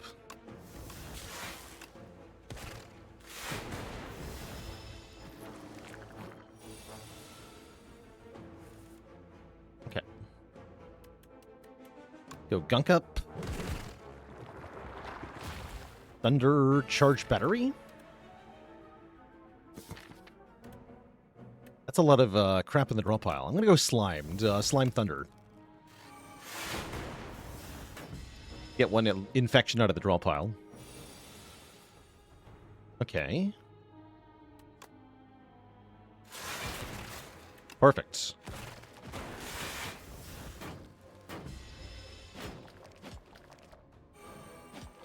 Somehow this is working. For now.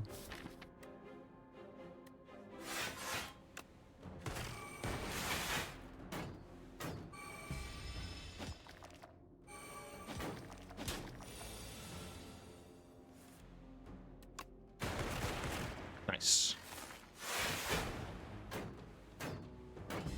Thanks to Orichalcum, we actually block all three of those, and then hopefully we can just kill soon? Soon. Yeah, we can. Great. Nice. Get Lasting Candy, which will offer us more powers. If I take this event, we can get an additional rare power from the boss. We'll do that. Means one less fishing rod proc, but that's probably fine. That would be a reasonable reason to take Synthesis. Let's give it a shot. I don't like this card very much, but I'm open-minded to the idea that it could do stuff. Sometimes.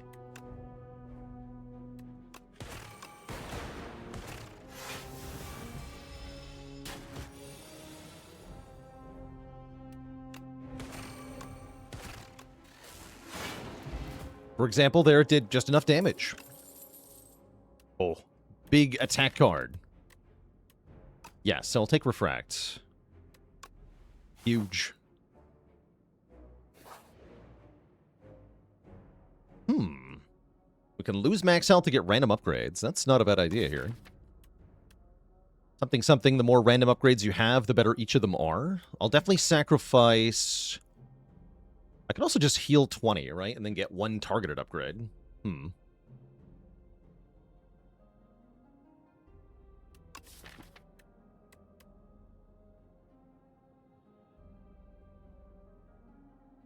That's probably better, actually. Yeah, just heal 20 and then choose to upgrade a card.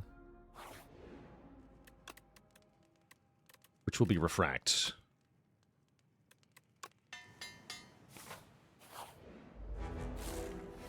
And now we bonk. If you chose to go to 1 health, by the way, you instantly die.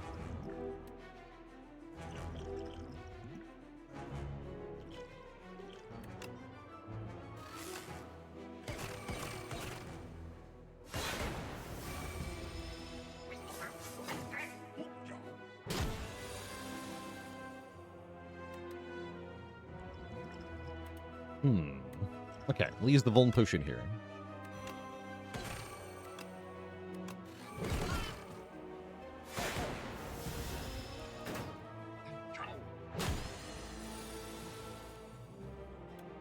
Oh, yeah.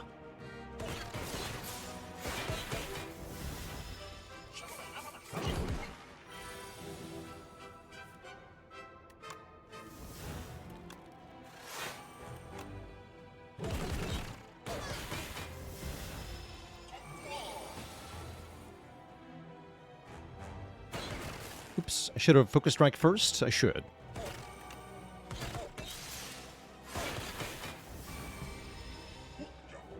In fact, we're kind of hoping that we kill before we get destroyed here.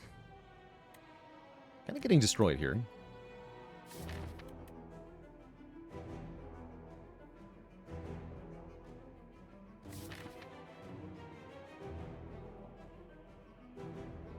Guess we play Glacier? I guess so. Block a bit more as well. Yeah, easy to live this. Yeah.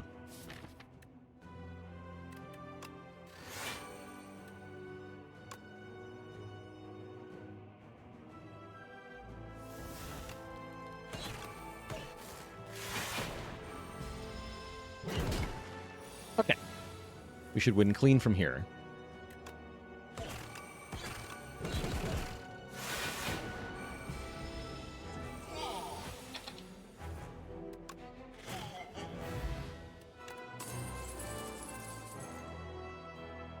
GG. Our bonus power ends up being Consuming Shadow. Not sure how I feel about that. Shatter seems excellent here, especially alongside Refract. Yeah, Shatter Refract is really good. Modded is also completely fine. Oh. This could be a good Snecko deck for sure. It could also be a good Pyramid deck. I've been holding on to your friends, never mind. Beep, beep. My scrappy scrapper, forget I said all that, he says. We're offered Bias Cog Plus. This is a good Bias Cog deck. That is very tempting. I don't feel like I've had a Bias Cog win yet. Not on A10 anyway.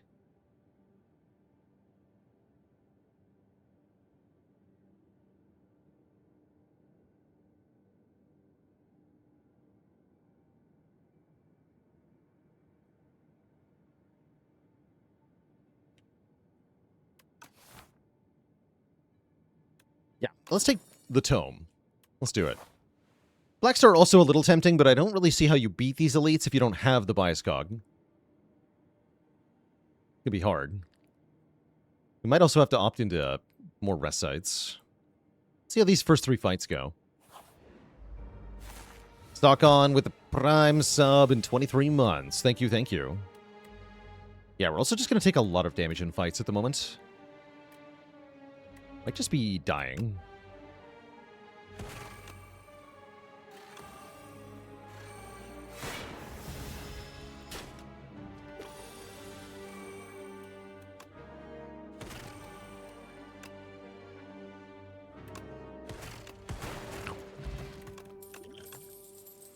Frost. Take Frost.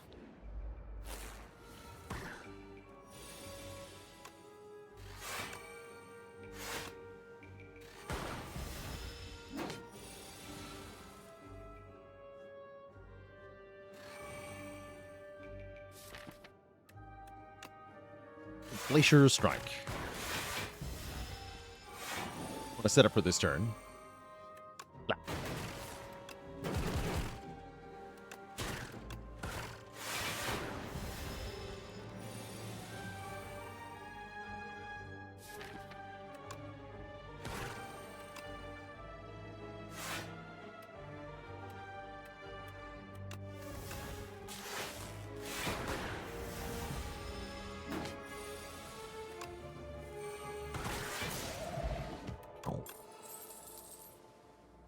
Shadow Shield's a pretty good card. Don't really want Hailstorm here. But yeah, I like Shadow Shield a lot. We'll take that. Turbo would be good at this point, too. More problems.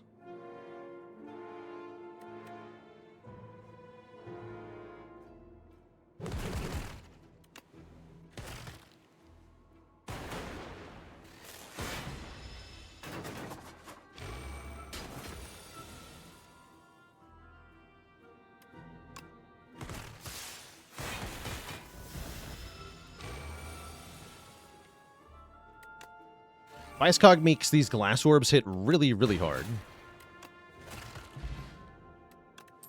Delightfully so. Oh, I was just thinking Turbo would be great. Excellent. Okay, now we're starting to get something going. We do need more card draw.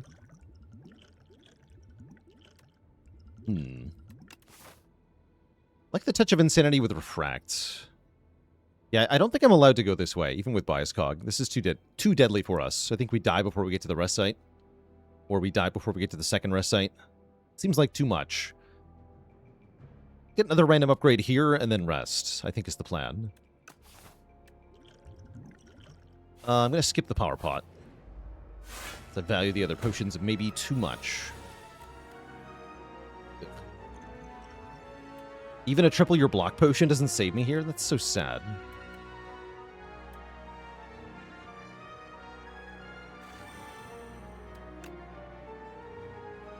We'll use it, though. Might as well.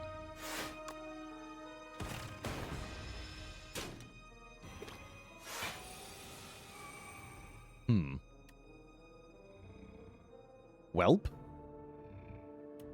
Guess I'll die. Okay, that works. Okay, great. Guess I won't die.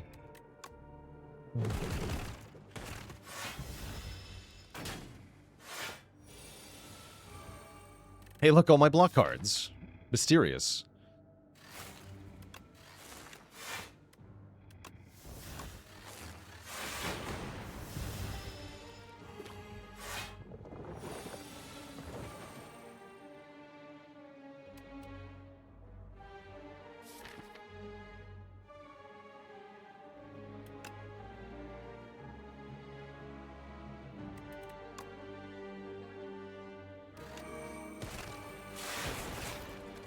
There we go. I don't know that I get to refract here. Oh, I do. Perfect.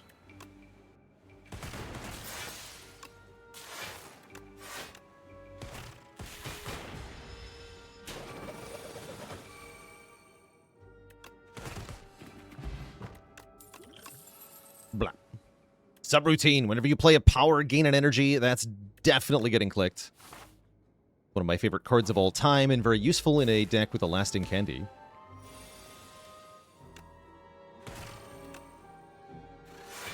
This fight's a bit scary, but we have, I think, some good answers here. At least I hope so.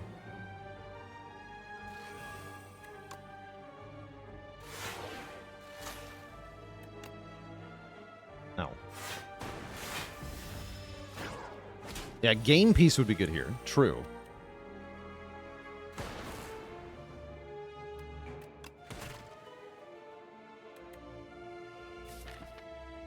Hologram dual cast to do some damage to the Obscura. Hologram charge battery. Hologram zap is my best option, I think, with Gunk Up.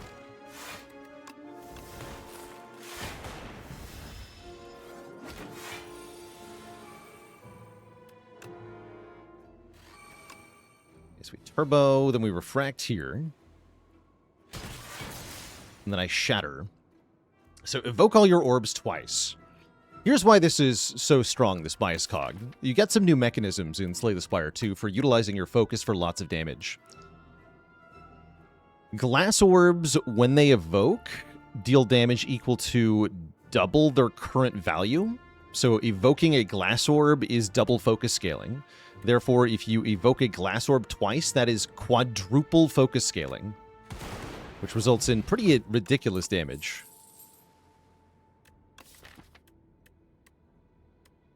Do we take another Glacier?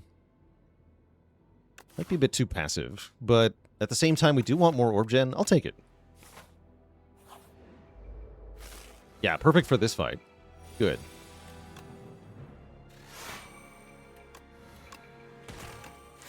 Gonna turbo so I can do everything here. Oh, what a nice draw. Welp. That is terrible.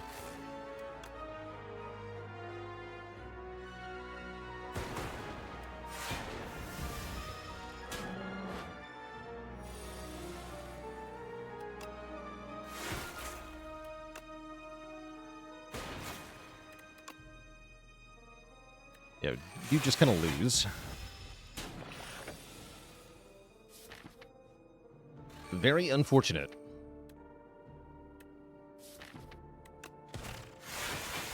Although it's Rest Site next, right? Yeah, we do make it. Okay.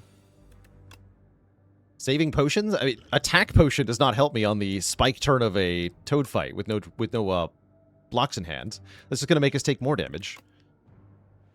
Neither of these potions help the situation.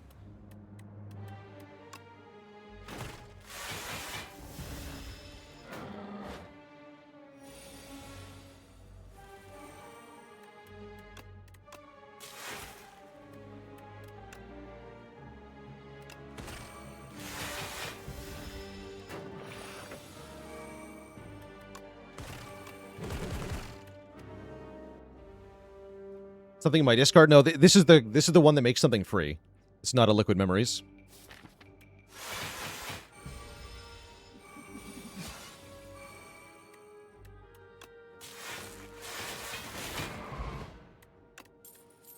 Giga Potion. Ooh, Capacitor? Capacitor goes kind of hard here. Do I have space for a Capacitor, though? I don't know about that.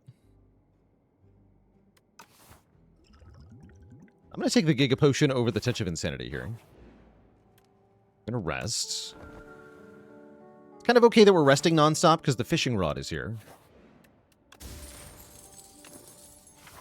It's all coming together. The Tea Master. I'll give you $50 to upgrade my starting hand. That sounds good into an elite fight. Sure. I have 50 gold. I'll take the Bone Tea. Tea is served, says Uncle Eero.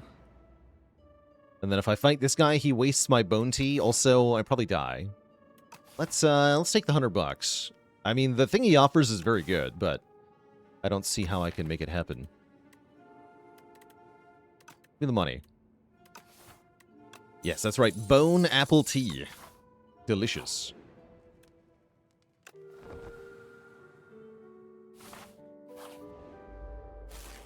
Okay. Not that bad of an opening combat, actually. We just attack potion turn 1? I think so. Yeah, with Echo Becco and such. Shatter is here. Nice. Double Shatter.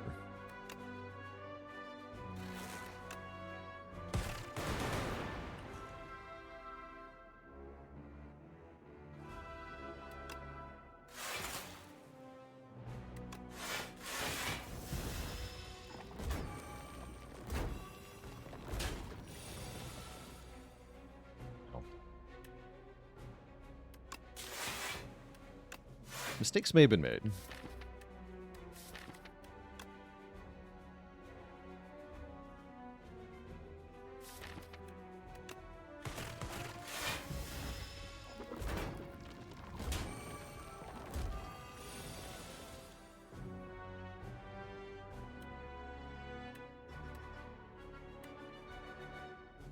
This is here. Refract here, rather. Refract there kind of wins. Yeah, that'll work. Take 8 more and then we win. Yeah, that's fine. Well, winning is a relative term. No, we don't win. Okay, hold on.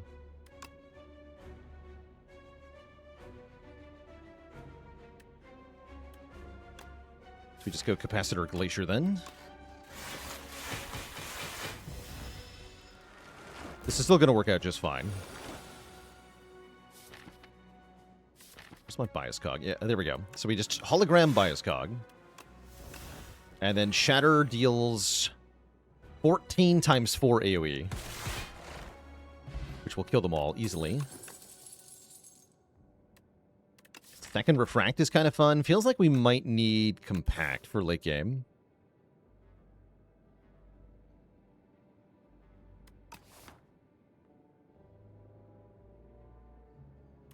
Take 1 Compact. You freaking jerk.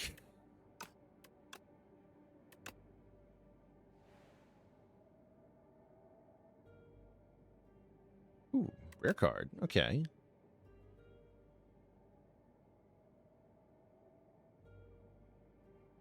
And then I have 3 divinations left, so we actually can't get the box anymore. Maybe we should have looked for the box first. I'll just get a whole bunch of cards. Common card, an uncommon card, and a rare card. Scavenge. Signal Boost. Signal Boost seems awesome.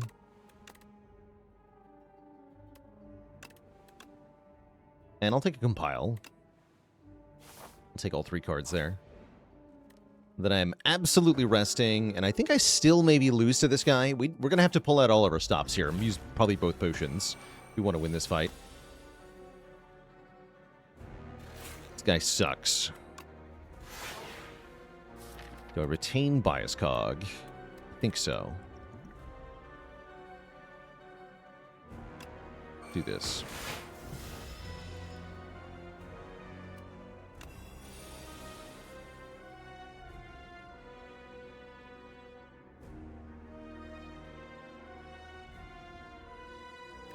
Refract. Do I Giga Potion Refract? This is probably my biggest attack, right? Get another 80 damage. It's the best I can do.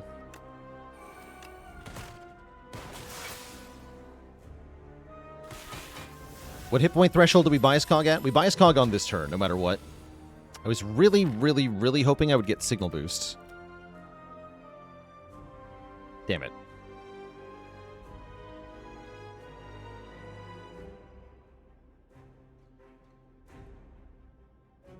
How's it going, Jankoviak? Yeah, I don't think I have the luxury of waiting, unfortunately. This turn has to be biased, dual cast. No, I can't even do what I want to do. Oh, no. I think I'm cooked. Yeah, I think I'm cooked.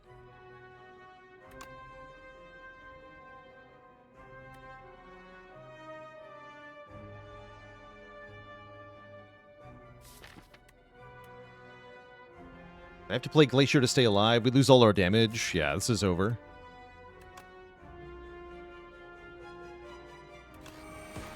The only line I've seen that's even vaguely reasonable. We still take tons of damage. And then we have no way to kill.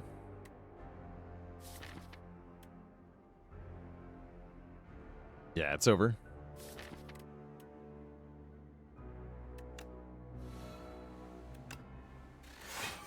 We'll get back Refract.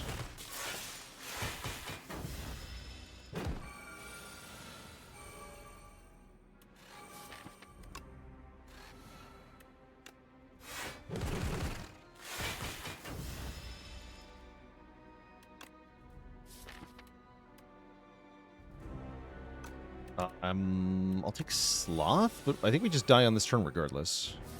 Yeah, I don't even get card draw. Looks to me like I'm dead.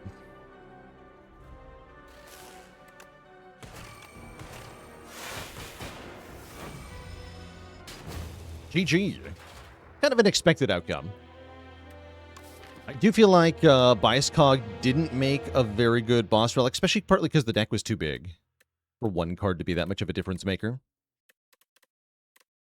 Oh well, GG. A good try.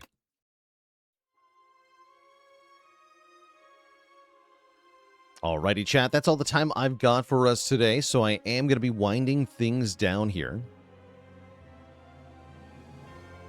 We will be back tomorrow with some more Spire. See you later, Keying Clouds, Divine Deathclaw, The Real Jackal Laycock, Goldfish, Lol What, Dear Drit, Werewolf 4K, Fufu the Skunk, and everybody else. I'll catch you all next time. Until then, my friends, stay cozy and night-night. Thanks, Civil Mystic, for 7 months. Ta-ta.